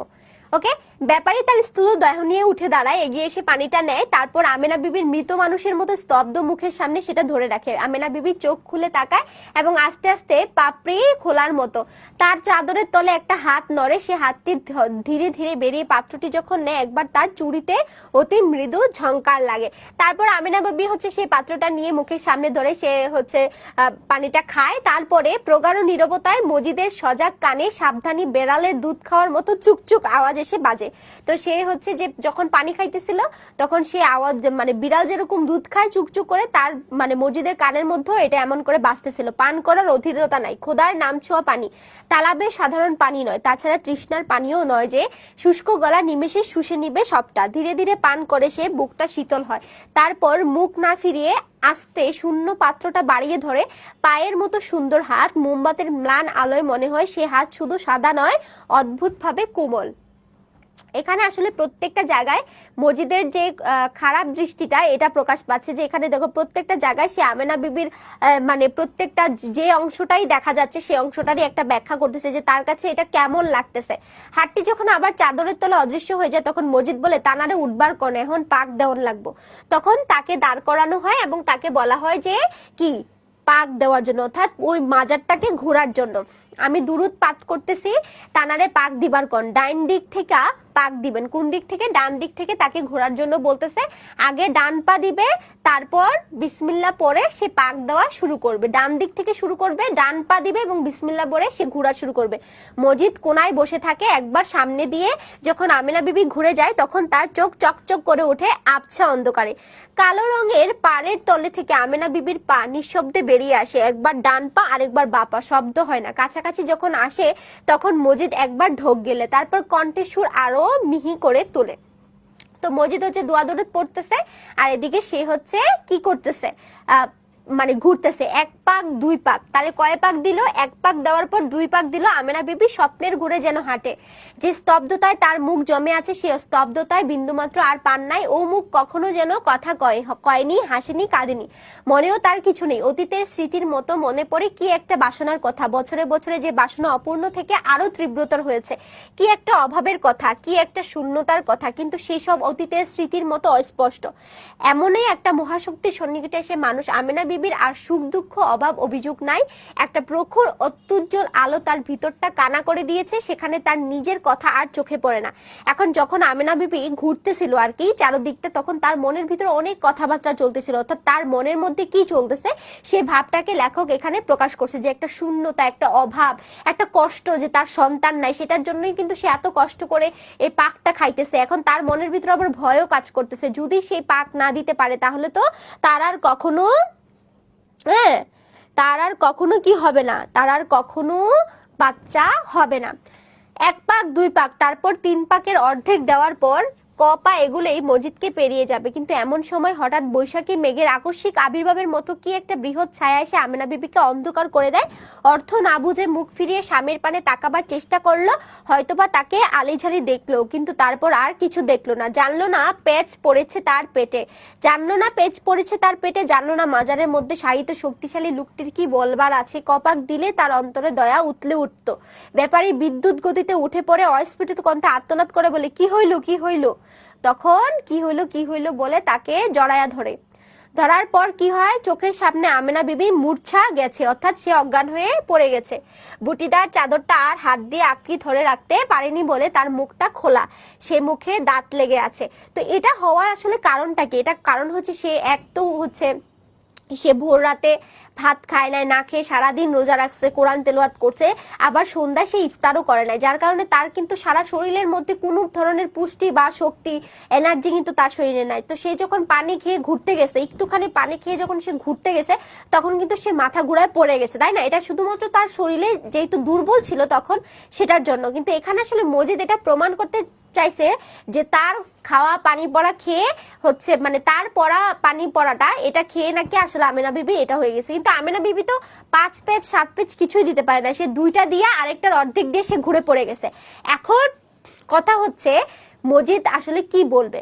মজিদ তো বলছিল যে যদি 7 পেজ পর্যন্ত দিতে পারে তাহলে কিন্তু তার সমস্যার সমাধান করে যাবে, কিন্তু সে তো 3 পেজও দিতে পারে না, সে তো পড়ে গেছে। এখন মজিদ আসলে কি বলবে সেটাই হচ্ছে আমাদের দেখার বিষয়, এবং সেটাই হচ্ছে আমাদের টুইস্ট, সেটা আমরা নেক্সট ক্লাসে দেখবো, ঠিক আছে? ওকে, সেটা আমরা আমাদের নেক্সট ক্লাসে দেখবো ইনশাল্লাহ। তো আজকে এই পর্যন্তই, সবাই ভালো থাকো, সুস্থ থাকো। নেক্সট ক্লাস কবে হবে সেটা তোমাদেরকে জানিয়ে দেওয়া হবে, নেক্সট ক্লাসে আবার তোমাদের সাথে দেখা হবে, ঠিক আছে? ওকে, টাটা। আচ্ছা, মেসেঞ্জার গ্রুপ নাই, বাট তোমরা যদি চাও তাহলে আমি একটা মেসেঞ্জার গ্রুপ করতে পারি। এখন মেসেঞ্জার গ্রুপে আবার তোমাদেরকে অ্যাড দেওয়া, আচ্ছা আমি আমার কন্ট্রিবিউটরের সাথে কথা বলে তোমাদেরকে জানাচ্ছি, কারণ পরীক্ষার আগে তোমাদের অনেক কোশ্চেন থাকে, রাইট? যে তোমরা চাও যে কেউ একজন তোমাদেরকে প্রতিনিয়ত সলভ করায় দিক। তো একটা মেসেঞ্জার গ্রুপ থাকলে আই থিঙ্ক ভালো হয়, যে তোমরা তোমাদের যে কোনো সমস্যার কথা সেখানে বলবা, কিন্তু সেখানে আজে বাজে চ্যাটিং করা যাবে না। তোমরা হচ্ছে একদমই প্রাইভেট গ্রুপ থাকবে, যেখানে তোমরা তোমাদের প্রবলেমগুলো বলবা এবং সেগুলো আমি সলভ করে দেওয়ার চেষ্টা করব। আর যদি তোমরা নিজেদের মধ্যে নিজেরা সলভ করতে পারো তাহলে সেটা আরো ভালো, আমার কাজটা সহজ হয়ে যায়, ঠিক আছে? সব ক্লাস ওয়েবে যুক্ত করে দেওয়া হয় সাথে সাথে, ঠিক আছে? আচ্ছা, তাহলে আমি মেসেঞ্জার গ্রুপ খুলে দেব, আমি আমার কন্ট্রিবিউটরের সাথে কথা বলে আমি খুলে তোমাদেরকে শেষ করাই দিব, ঠিক আছে? ওকে, বাহ, সবাই অনেক খুশি হয়ে গেছে মেসেঞ্জার গ্রুপের কথা শুনে না? আচ্ছা ঠিক আছে, একটা মেসেঞ্জার গ্রুপ খুলবে এবং তোমরা যাতে আমার সাথে সরাসরি কানেক্ট করতে পারো তাহলে আই থিঙ্ক ভালো হয়, এবং তোমাদের যে কোনো প্রবলেমগুলো তোমরা চাইলে পরীক্ষার আগে সেখানেই দিতে পারো। এবং মেসেঞ্জারে যেহেতু আমরা সবাই একটু অ্যাক্টিভ থাকি, তো তোমাদের কোশ্চেনের অ্যান্সারগুলো দিলে আই থিঙ্ক ওটা তোমাদের উপকৃত হবে। আচ্ছা আচ্ছা ঠিক আছে, আমি খুলে দিব।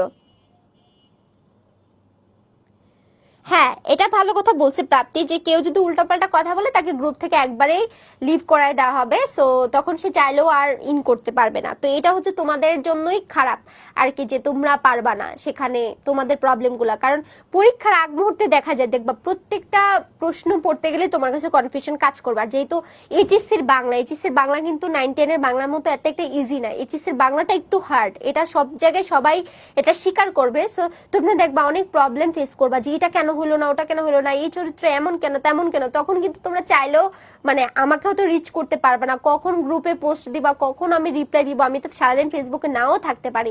সো আমার মনে হয় যে একটা মেসেঞ্জার গ্রুপ থাকলে ভালো হয়, ঠিক আছে? ওকে ঠিক আছে, আমি আমার কন্ট্রিবিউটরের সাথে কথা বলে মেসেঞ্জার গ্রুপটা কন্টিনিউ করব। তোমরা ভালো থাকো, সুস্থ থাকো, টাটা।